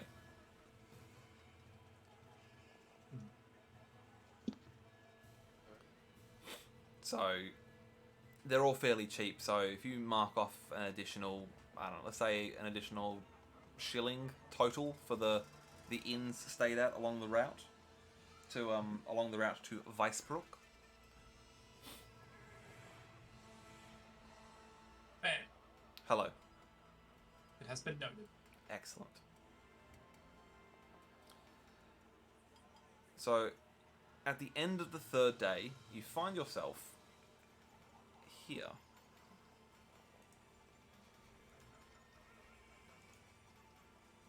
Map change. Arriving in the town of Weisbrook.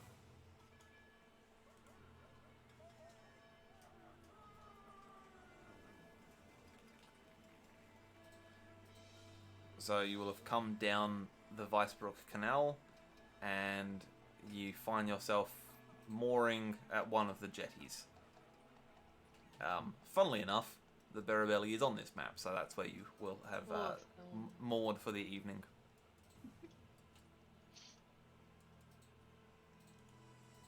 Excellent. Actually, you know what? I'll leave that up. All right.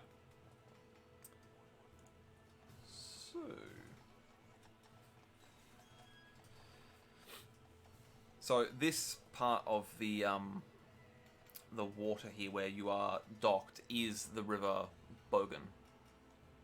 So you have passed from the Reich out onto the River Bogan now via the canal.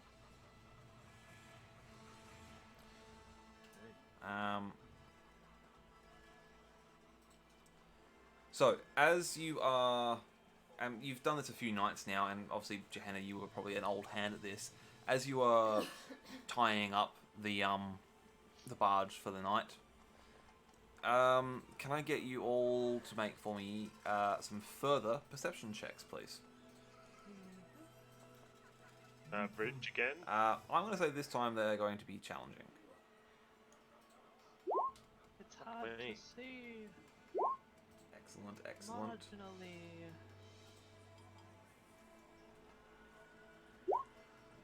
As always. As always, Ulrich, not perceptive.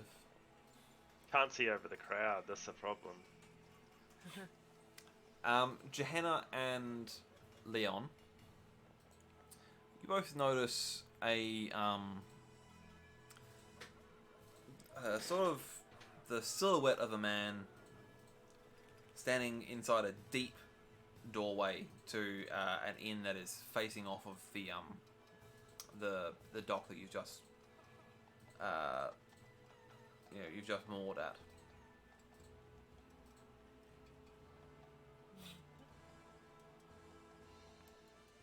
So he's Leon, with your perception check being slightly better than Johanna's, you have the distinct impression that he is actively watching your arrival.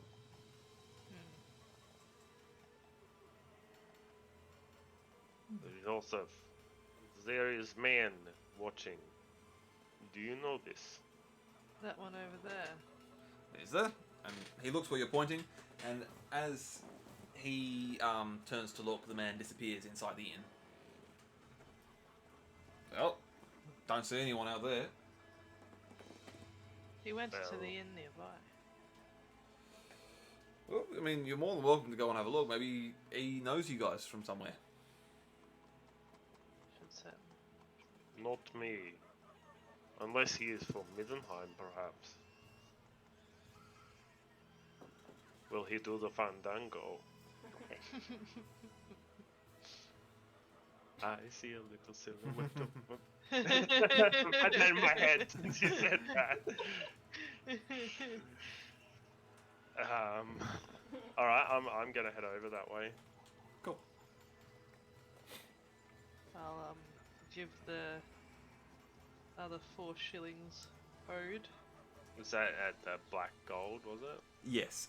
So the money, sorry, the fare to get you to Bogenhafen, not to Weisbrook. So this is just one port along the way. It's just a stop off? Okay. This is just a stop on the way. This just happens to be a larger town than some of the other little towns that you've stopped in. Okay. Then I don't do that. Valid. So you, it is the black gold. You're quite right. So as you make your way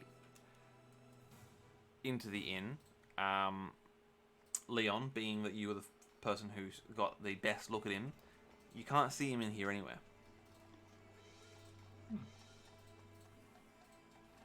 Is there? There's people in here, but I don't recognize anyone of that stature. Yeah, and you got enough of a look at him to know that you can't see the man who would looked like what you saw in here. And you would walk 500 miles. I guess I'll just like go and sit down somewhere at one of the tables. Yep. Like, I'm not gonna start rummaging around. Not yet. I'll wait for the rest of the party to come in. Sure. Do the rest of you follow in short order? Yeah. Mm-hmm. Especially Alright. So you make your way into the Black Gold Inn. You join the table that Leon has sat at. And I assume, Leon, you then fill them in on what you have seen. I cannot see him in here anywhere. I do not know. Perhaps he is staying at room or his owner. I am not sure.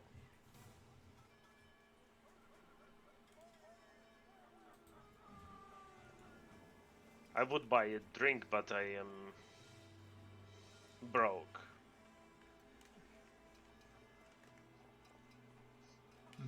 But it is okay. I will just complain to Joseph and he will give me wine. It is quite easy. Listen, laddie. If you need a shilling, I'm here for you.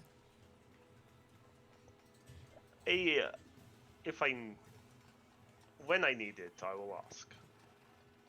Alright, maybe let's, if you need it. Alright, let's keep it at if, alright? Let's not, I already owe 20 shillings. I do not want to increase it more. Alright, you're, alright.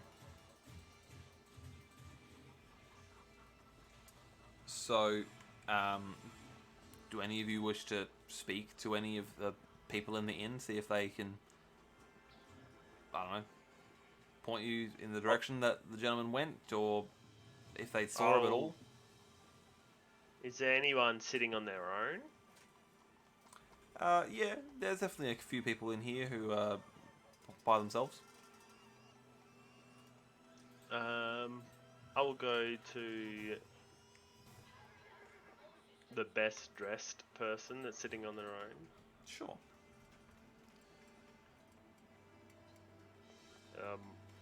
I am sorry to interrupt. When I arrived here, there was a man watching from doorway. He is gone. Did you happen to see this person? Can you make for me, please, an average gossip test?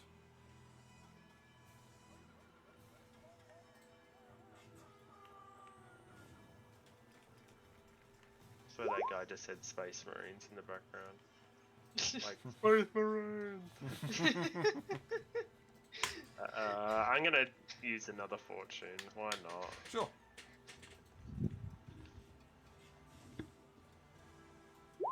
How's that? Impressive success. Nice. Oh, yes. Yes. Let me see. I think I know the man you're speaking about. sort of nondescript individual. He was tall, I would say, or seemed solidly built. Yes, yes. Yes, I do recognize him. He's a bounty hunter, I believe. He arrived in town Ryan? last night. I wonder why he has my attention. Interesting. Well, I thank you very much for your help. I do not have much to offer. Here, is it my last brass penny? I pass it over. It's fine. You may keep your coin. Much appreciated. I put it back in my pocket Yeah. and walk away. It is bounty hunter, apparently. This is not for me, I assume. I'm saying that to you guys.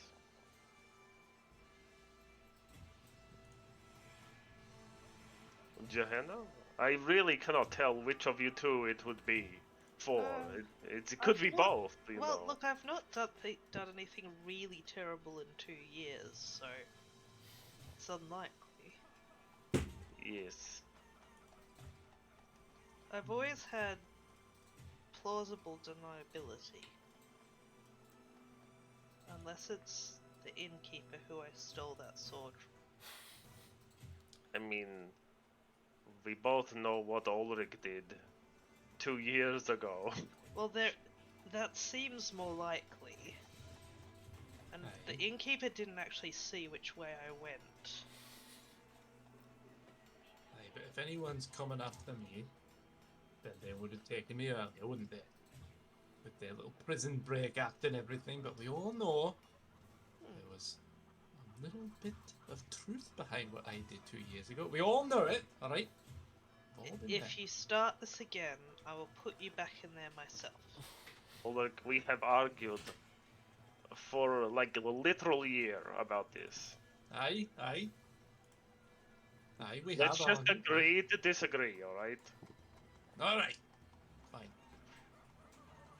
Well, let's get some drinks and get completely Yes. fucked before tomorrow. Not too fucked that we forget the boat. Aye, of course.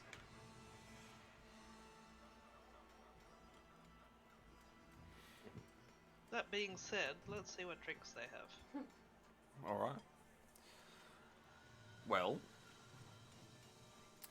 they have the usual fare here that you would expect. So you can buy a cheap and relatively pleasant ale for a couple of coppers. For slightly more, for let's say 5 coppers, you could buy a bottle of pretty poor quality wine, probably been watered down. If you really want to splash out, for a silver, you could get a nice bottle of wine, and for a couple of silvers, you could get a decent bottle of some sort of spirit. Ooh. And if you're feeling really fancy, a cup for maybe 3 silvers, you might be able to even find some dwarven ale here. I was about to ask if there's any dwarven ale. Mm-hmm. Definitely I on the think I'd pricier just end, have because, you know, imported. But, For a nice bottle of wine. alright. Well, a single silver for a nice bottle of wine. And if you're after a dwarven ale, Master Dwarf, it'll be 3 silvers. 3 silvers it is.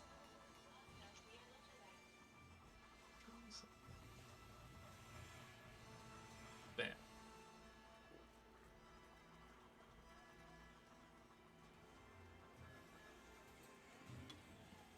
After about 30 minutes of them drinking, I will go to bed. Oh, like I wouldn't have shared. Why do you think I got a bottle? But I feel bad. No! Johanna's like, the only thing better than me drinking alcohol is me and other people drinking alcohol. The only thing better than me drinking alcohol is we drinking alcohol. Well, I must. I like that one.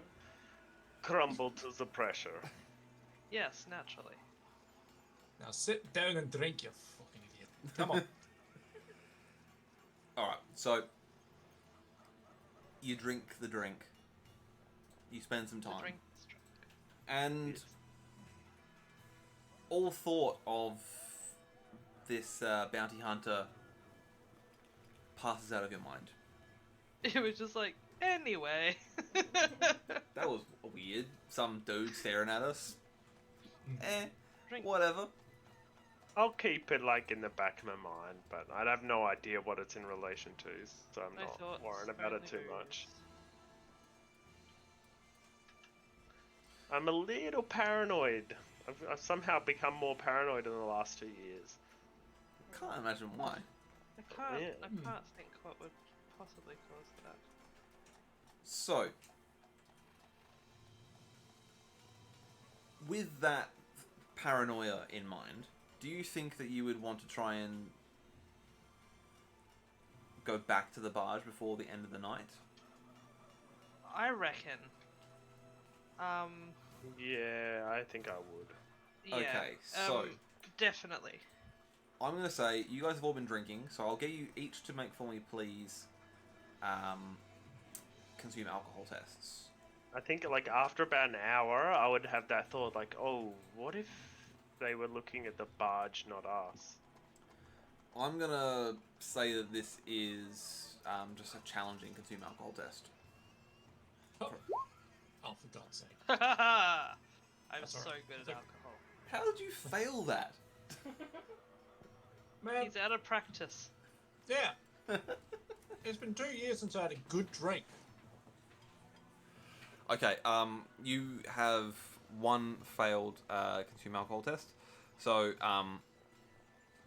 you will have a negative penalty to the following stats. Weapon skill, ballistic skill, agility, dexterity, and intelligence. Weapon skill, ballistic skill. Why do I have a plus 10 on strength? Don't know, but I don't think you would have it anymore. Yeah. So let's just get weapon skill, Agility agility, dex, and intelligence. and intelligence. Makes sense. Yep. Bam. Cool. Okay, the other two of you are fine. So you make your way back to the Better Belly, and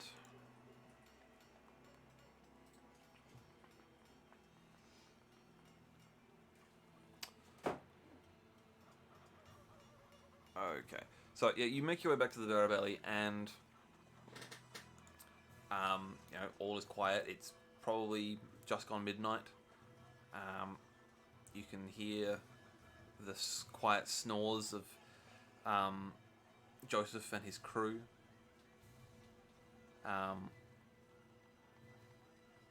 As you sort of step onto the barge, there's a creaking of the deck of the pier behind you, and a individual with a club swings out at Gehenna.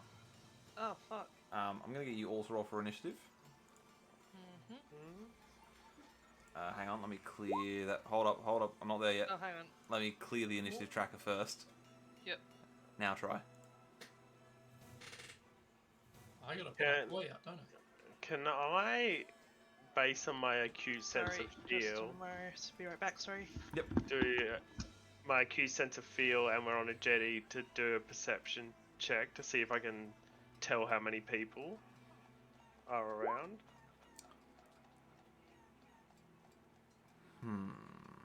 Oh, I haven't put your tokens out on the map.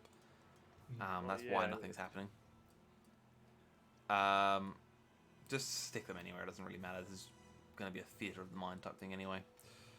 I don't have to do that. Let me see, acute sense of feel. Because I've never used that and I just wondered how I could use it.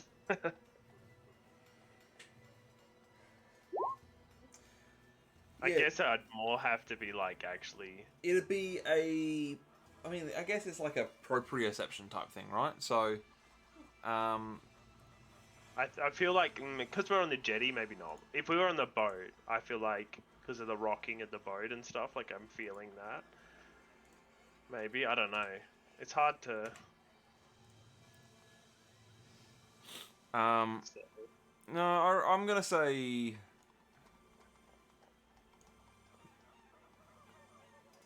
Yeah, I reckon you can. Make for me a difficult perception It's check. -10, right? Yes. 4. Nice. I've done You think that there are at least 4 people attacking you. it. Okay. And I need to put them out on the board. So let's do. Let's drag out. Your boy Joseph. I also had exactly 100 XP from the short-term thing, so I picked up the talent reversal, Sure. which is kind of cool. I'll link it. Oh.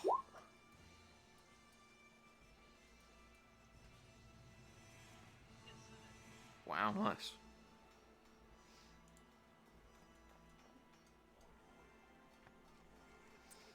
And then I need you. Joseph is quick. Joseph is on it.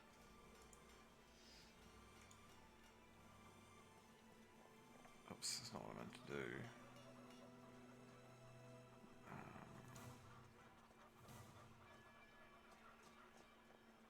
I didn't realize Johanna's nickname's Golden Nose. I like it.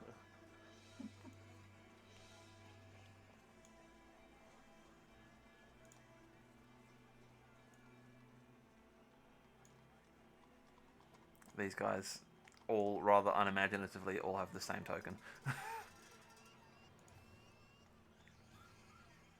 Well, they're just henchmen. They are very much hench.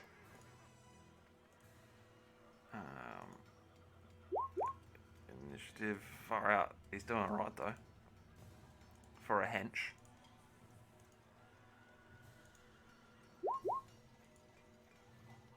Standard. And then... Cool. Let's organise that in descending order. Now, the lot of you will have the surprised condition for this round. Because you were surprise attacked. Ambushed, as it were. Understandable. You could say ambushed. Surprised. How does that work again? You take no action or move on your turn, and you cannot defend yourself in any opposed tests. Yikes. Wow. Johanna, you have Sixth Sense, don't you? I do. You do not get the surprise condition. Does anyone else have Sixth Sense? Nope. Cool. So everyone except for Johanna will get will be surprised. So stunned, strained.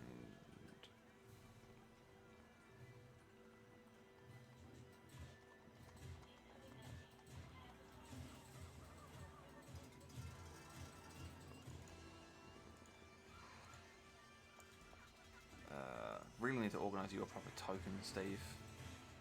Yeah. Joseph is also surprised.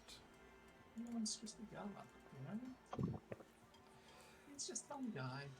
Alright, so Banked is first.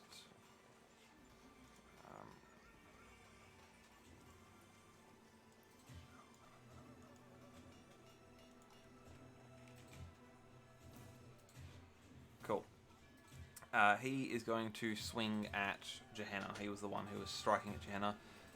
So Steph, because you are not surprised, you actually do get to attempt to block this. Wonderful. We're parrying. Or can I... Is it parry or do I have to block? You would block with either your weapon or you can do a dodge. Okay, well we're gonna try for that. Difficulty challenging? Yes.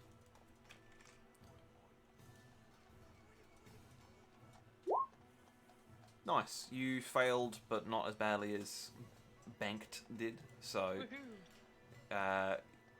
he does not, in fact, hit you. Good. How does that not work?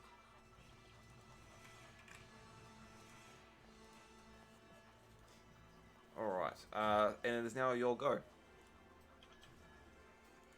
Haha. Well, guess who I'm hitting? Banked. Yeah, He's getting banked, as it were. he's gonna Nice. get banked. He will attempt to dodge that.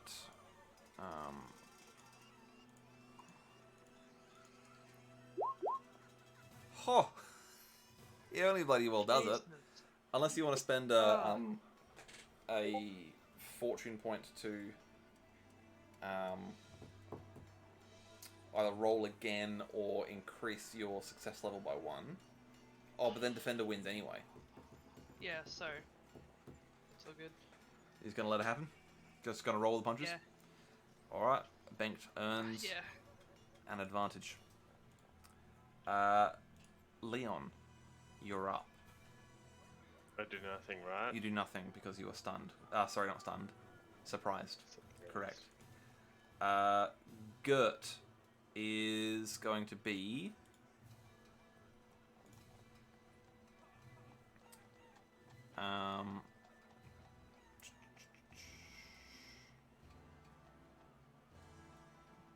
busy setting fires on the ship. So I will make for him a challenging... knobhead. He is a knobhead, you're quite right. He's going to do a challenging ballistic skill test. He failed quite badly. Oh dear. Yep. Excellent. He was basically trying to chuck a bucket of burning oil onto the ship. And because he has rolled as poorly as he has, he actually manages to pour on himself. So, Gert has gained 2 ablaze conditions. So, Gert is currently on fire. So that's wonderful. Alright. It is Adolphus's go. He is going to line up his crossbow and shoot at Ulrich. Dare he? Oh no! Crit fail.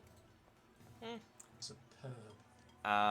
Okay, so I need to roll on the whoops-a-daisy table. And oops. Roll D100. That's what I wanted to do. 67. Oops. 67 gets me... He loses his next move. Okay, that's fine. He can lose his next move. A man with a crossbow loses his next move. Yep. God damn. Willie is going to attempt to attack... Oh, hello. Looking sharp. Is that your new token? Yeah, I created it and added it. Nice. I didn't realise I'd be able to do that. Very nice. Ooh, look at that. Sharp. Alright, well, let's Does that represent you? I assume it does. Let's take that off. Should be, yeah. Does that pull you out of the... Annoyingly, that pulled you out of the bloody initiative order. That's weird. That's alright, we can do this. I can go... Oh, it's alright. Ah! I was just about to do it. I just tried to drag it because it's not got the name there anymore. That's alright. I will do the following. You had an 11. It's alright. Yes, I did. We'll worry about getting the token set up properly later, but for the time being, I'll put you back into the order. And it was Willie's go. We were up to... Yeah, Willie. So Willie is going to attempt to attack... he's going to attempt to attack Ulrich, I think.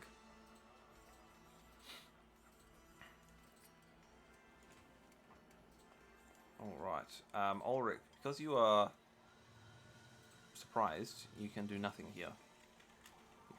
You cannot defend yourself. I get a bonus to doing this, don't I? It's a plus 20.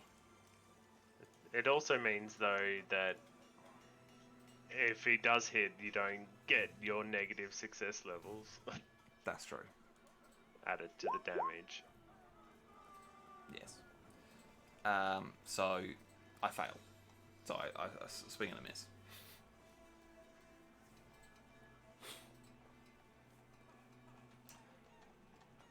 So, that's fine. Ulrich, you are surprised. It is the end of the round. All of you lose your surprise condition. Is that what? And now things can happen normally. And Steve has already taken his off. Marvellous. Yeah. Joseph is going to spend his turn attempting to put out the fire.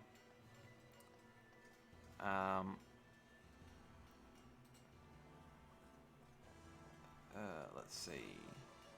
Oh no, no fires have been created so far. They've not succeeded yet in getting a fire going. Well, he did succeed. He succeeded on himself, yeah. Which is a good point. He got 2 ablaze conditions, so that should be... I think he takes 2 wounds from that. Oh no. Oh no. At the end of every round, you suffer 1d10 wounds. Whoa. Which adds... Each extra ablaze condition adds +1 to the damage suffered. Okay. So that is 1d10 plus 1. He takes 4 damage, which is modified by armor and toughness. So he actually takes no wounds.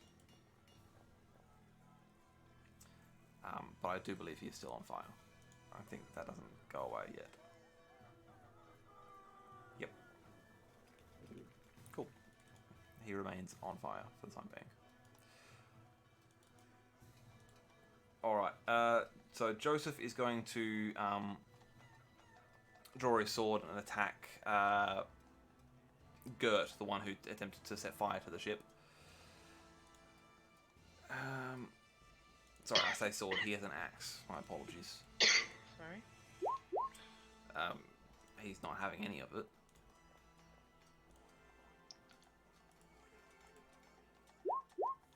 Cool. That is 8 plus 6 is 14. That's definitely doing damage. He takes that amount of damage. And Joseph gets an advantage.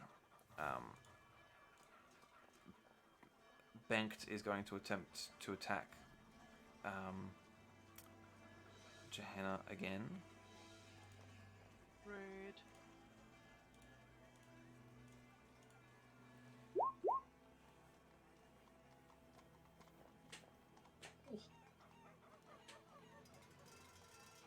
Ugh. Yeah. Alright. It's going to be a solid bop if he gets you.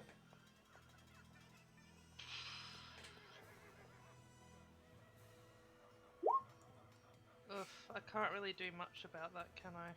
You could fortune to try and do better, but you could also do worse. Let's do a fortune, why not? Oh. Yeah, it was worse. Oh dear. Yeah, well. Lean into it. Alright, so that is 7 success level difference. So 14 damage to your torso, Steph. Yuck. Alright, so that comes down to 11 and then... So 7 damage in the end. Oof.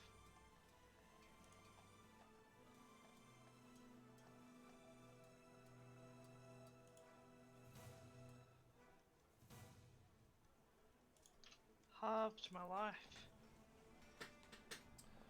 Alright, Banked gets another advantage. He's going to become a monster, I can see it already. Jana, you're up. Alright, let's give this a go.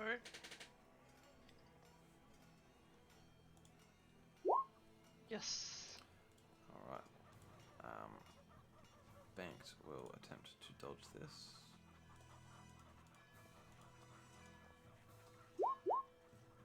Ooh, Steph wins. Finally.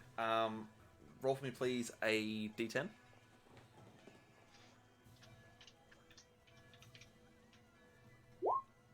Lucky, lucky. That is 12 damage. So Steph's gained a point of advantage. Yay. Banked will lose his advantage, and he'll take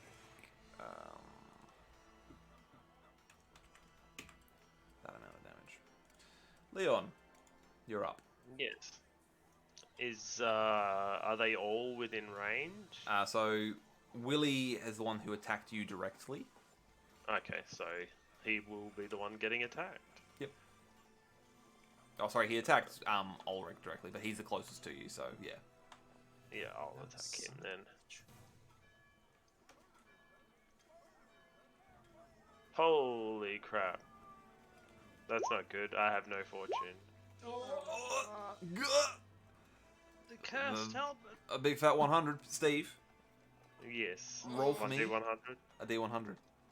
Oh no. I will still roll to see what Willie rolls, but Don't roll another 100, whatever you do. 36. Okay. Willie will attempt to dodge this. Obviously, he needs to try it anyway. Cool. 36 on the whoops-a-daisy table. Your weapon suffers 1 damage. Ooh, that sucks. And you will start last next round. Oof.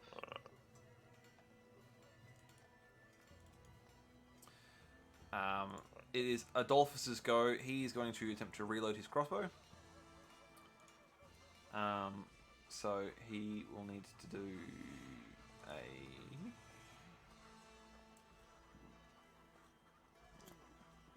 Doesn't give him the option to do that. It's really annoying. Okay. Hold up a second. I'm having to add stuff on the fly. It doesn't want to give me the option. Oh, you know what? I know what I'll do. He's going to make an attack with his crossbow, but this is him attempting to reload his crossbow. He succeeds. He successfully reloads his crossbow. And then he moves closer towards the barge. But he's still out of melee range of the three of you. Gert is currently on fire. He needs to make an athletics check to see if he can not be on fire. Athletics is based on agility, so I guess he's doing a flat agility check. Oh, he actually passes it. He loses both his ablaze conditions. Manages to run around and put them out. So that's fortunate for him. But that's all his action for that turn. Willie is going to swing out at Leon. Yep.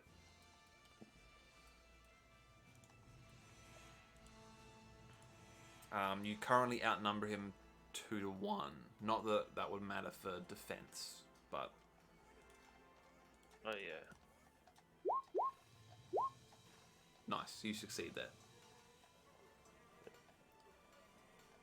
And then Ulrich, it is your go. Did he have advantage? He did No. not know.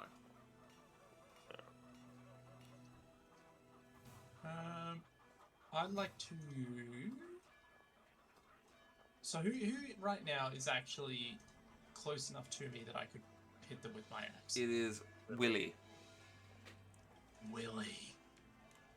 Yeah, I'm just gonna go up and smash Willy in the face. Great. You're currently outnumbering him 2-1 because Leon is also fighting him. Yeah. There's my axe. There's my axe. All right. And I will axe him a question. Mm-hmm. Hiya. Hiya, indeed. Willy will attempt a dodge here. Hey. All right. That is Still one. roll for me a d10, please. Oh fuck. Would this be a bad thing? Whoa, that's close. Cool. So that is 11 10 damage. plus 11. Bam. Okay, he can take that. Right. I'll take. So let me see.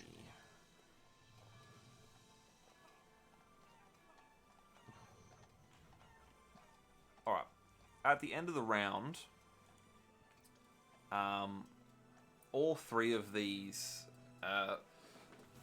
hired hands are feeling a bit worse for wear. So, our friend here, Adolphus, is going to have to make a leadership check to see if they hang around. It was challenging, yes. Nope. Okay, all three of these guys gain a broken condition. And they're going to be running away.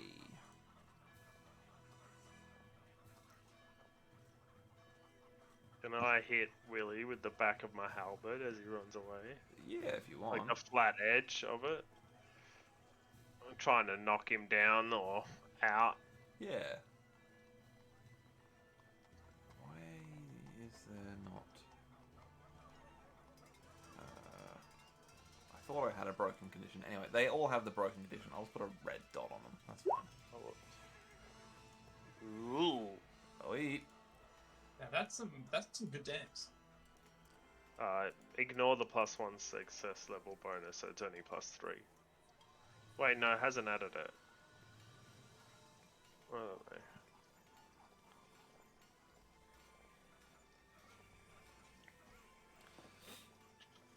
Alright, so he is...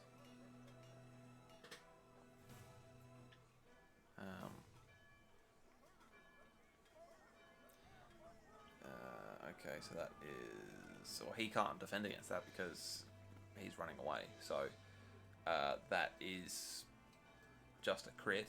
So... I didn't really want to, like, actually kill him. Make me please a D100 roll on the old Oh god. McCritty boy. on the old crit table. 14. I just implode his head with the broadside of it. No, it's on my left arm. Oh, I just realised I actually have a bun for this, but that's fine. I'll pull up the crit table instead. Where are critical wounds? A 14 is a minor cut. He gains a bleeding condition. But you also dealt him 6 damage, which is, you know, nice. Wise. He takes 1. Oh, 6 damage. My apologies. It's more like 10 damage. He takes another.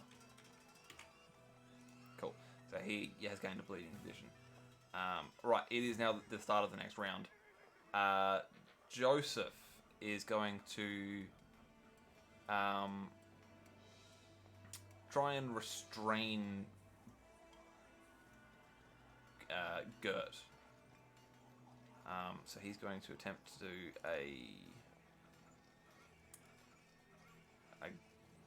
I guess it would be a grappling test, but I haven't got that prepped, so he's just going to do a standard weapon strength test to try and grapple him.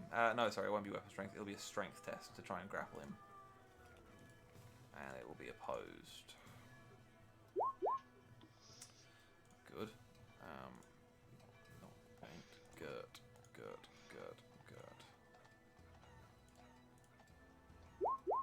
Gert succeeds, so he's not being grappled. Well done. Gert will get a advantage for that. Alright. Banked will be running away. So, Steph, because he is fleeing from you, you get a point of advantage and a free attack against him. Awesome. Guess who's getting attacked? Yep. And he cannot oppose this. I would like to try and take him alive, but let's see what happens. Sure. Okay. Roll for me, please, a d10.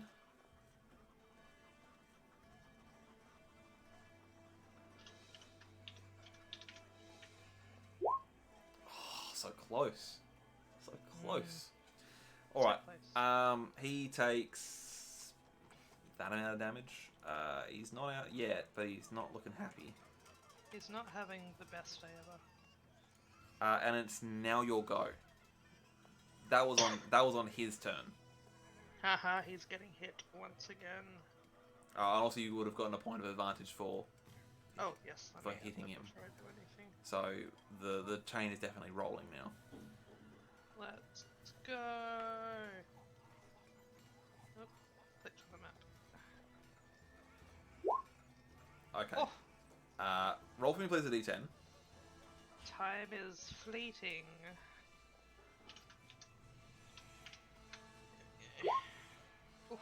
Okay. He's dead. Huh. It will be a mystery forever, unless we can interrogate one of his other guys. Leon, His goons. you're That's a up. good word. Is the guy I critted still up? Yes, he is. Okay. What do I have? Unless he's on, I would have actually done one more damage. I keep forgetting I have Strike Mighty Blow. I don't know if that makes a difference though. But you also have one less damage because your weapon has been damaged. Yeah, that was calculated in it. Oh, okay, right. I changed the weapon. Okay, so he actually would have taken one more damage than that, you're saying? Yeah. Right. Cool. So he is still around then.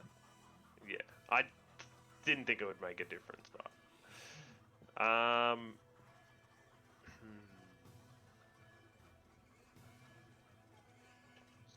Yeah, I'll just slap him with this side of the halberd again. Yep. So are you pulling your blows, or are you actively trying to kill him here? I'm trying to knock him out. Okay. Alright. So you've told me that you're pulling your blows.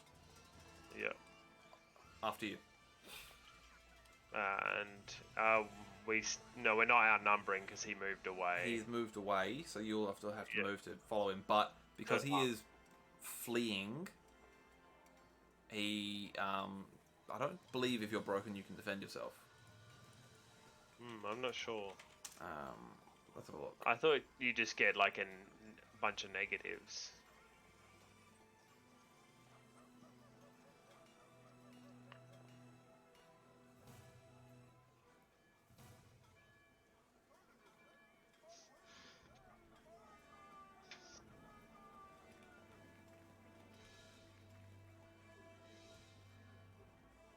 Yeah, you receive a neg 10 to all tests that don't involve... Yeah. So, although he is fleeing also, so maybe that's part of the issue here. Hang on, I'll be back. Yep.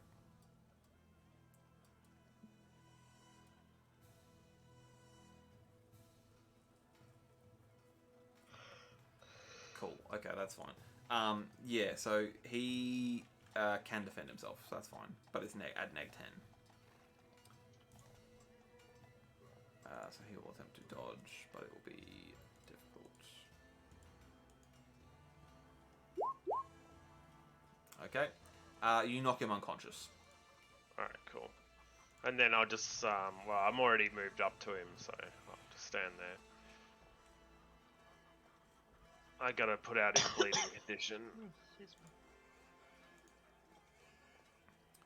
me. Alright, it is Adolphus's go. He is going to take a shot at Leon with his crossbow this time, I think. Yeah, I can't use my... I can't defend with my melee weapon. I can't defend at all. Thwack. Crossbow bolt Shot. goes into your leg.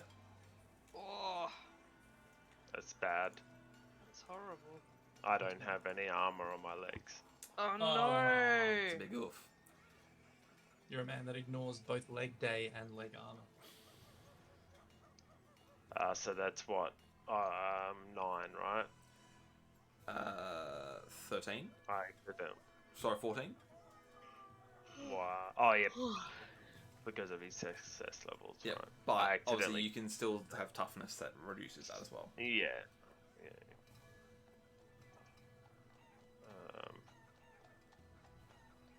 So it's 14, right? 14, yep. So, alright, that's a lot of damage. I'm on 10. Oh no, 8, right? Yeah, 8 Yep. wounds. I took 10 damage. Oof. I have 18 wounds normally. Alright, it is Gert's go. He is just running away. He uses his single point of advantage to disengage from Joseph and hotfoots it out of there. And Gert just runs off into the night. It is Willie's go, but Willie is unconscious. Haha. However, Willie is also bleeding, so he takes damage whilst he is unconscious, and I believe that means that he takes another critical wound. Yes. I needed to patch his wound before his turn, but it was impossible. I just love the idea of us being like, I wonder what they wanted. Oh well. That's what I'm Alright, trying to so, find out. Okay, no, he doesn't lose any additional wounds. My apologies. So, Okay. once unconscious, at the end of the round, you have a 10% chance of dying per bleeding condition you have. So, at the end of the round, he can maybe die. Well, So, a D100 and on a, what, 0 to 10 he dies, or a 90 to 100? it's a D10. Yeah, nah, it's 10% chance, you gotta roll a D100. Yeah, so on a 0 to 10 he dies. Yeah. Alright. Yes. No, you're quite right. It is on a D100, yep. That's fine. He will kick around for the time being. Ulrich, you're up. You've got one guy who's dead, one guy who's unconscious and bleeding out on the floor. And then you've got a bounty hunter who's just shot Leon through the leg. No one hurts my boy Leon. So I'm gonna run on over and ask him a question. Being an It will adventurer not. like you. It will not be far enough for you to charge. Okay. So no extra advantage. No but I can still extra hit him, or- advantage. No impact for having charged. That's okay. Just righteous anger. Yeah, just truly angry at all times. Okay. Okay. Hang on, I'm just reading something here. Ah, okay. Yep, that's what that is. Alright. Yep, I'm just gonna ask him a question. Should I pull my blows? Do you want What would Ulrich do? That's I the think right he'd person. just try to chop off his foot so that he couldn't run away. Interesting. Okay. Hmm. Are you telling me that you are doing a cold shot? Well, the thing is, if I chop off his foot, he'll still die. You know what? I'll pull my blows Okay. and hammer with the flat side of my great axe. Yep. All right. Because I have questions. Challenging. We're at challenging. Okay. Here we go. Hiya! I'm going to fortune that, sir. Look. There's nothing you can do to stop me. Okay, let's try that again. Oh, okay. Curses. Alright, he loses his advantage. You gain 1. And he takes 14 damage. Can you make for me, please, a d10?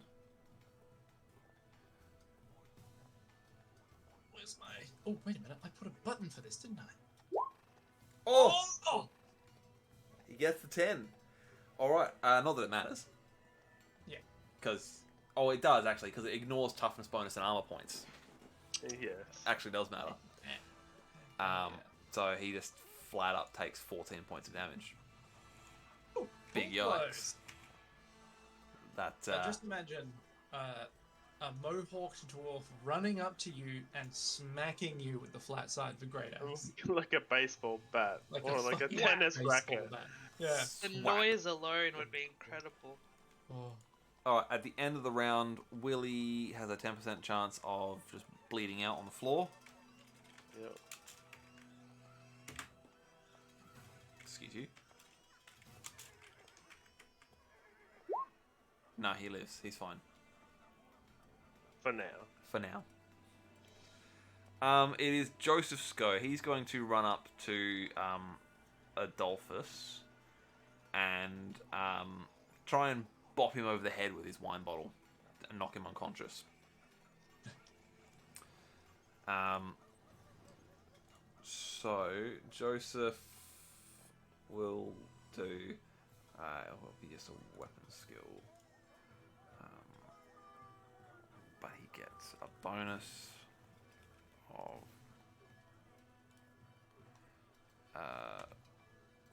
2 to that. Cool.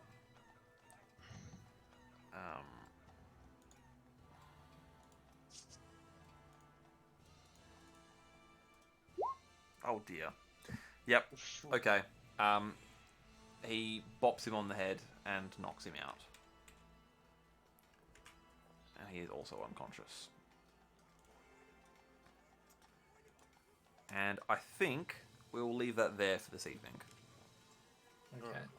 So, the fight is done. You've got 2 people who are unconscious. What is the role to... I don't have heal, I don't think, so... No, so how to heal is either you just have a good night's sleep and you just heal naturally. Yeah. I mean, to stop the guy bleeding. Oh, in that case, you do need to do a You heal go, a heal test. Yeah. So there is a skill which is heal. Yeah. I don't have any points in training in it.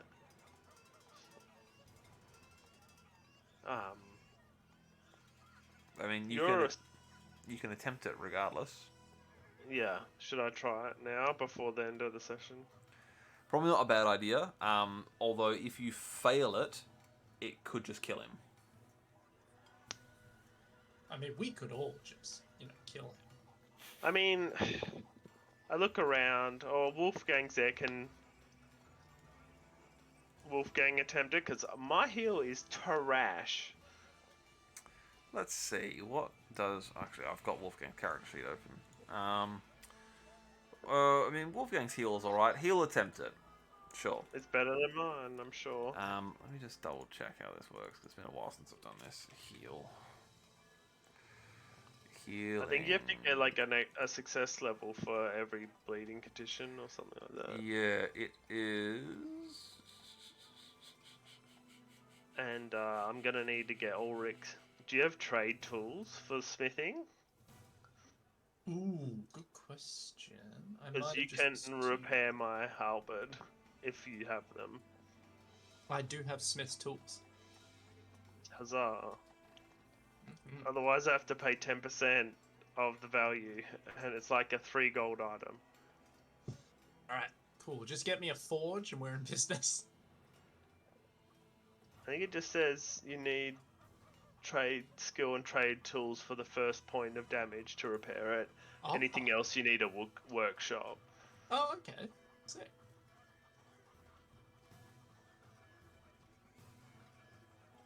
Let me double check that. Okay, it'll just be a challenging heal test. You can repair your own weapons if you have the appropriate trade skill, trade tools, and for more than a single point of damage, a workshop. Sick. Would you believe it? He's done it. He's done it. He's removed the bleeding condition Outstanding. and has stabilized him.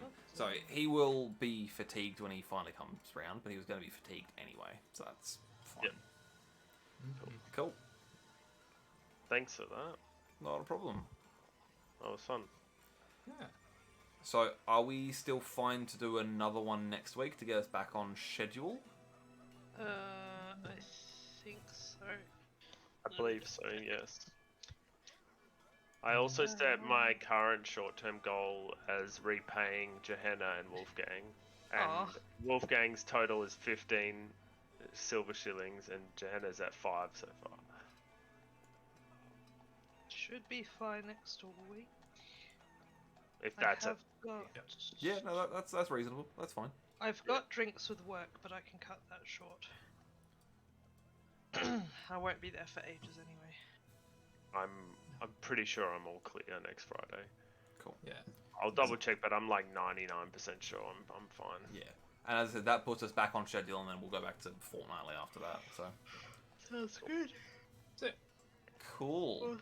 cool bananas, as someone never said ever. I also updated Leon's age to 32. Excellent, nice. That's a good point. You should all update your ages by 2 years. Oh, jeez, yeah. And 73. Oh god. I added grey to one of my hair colours. Oh,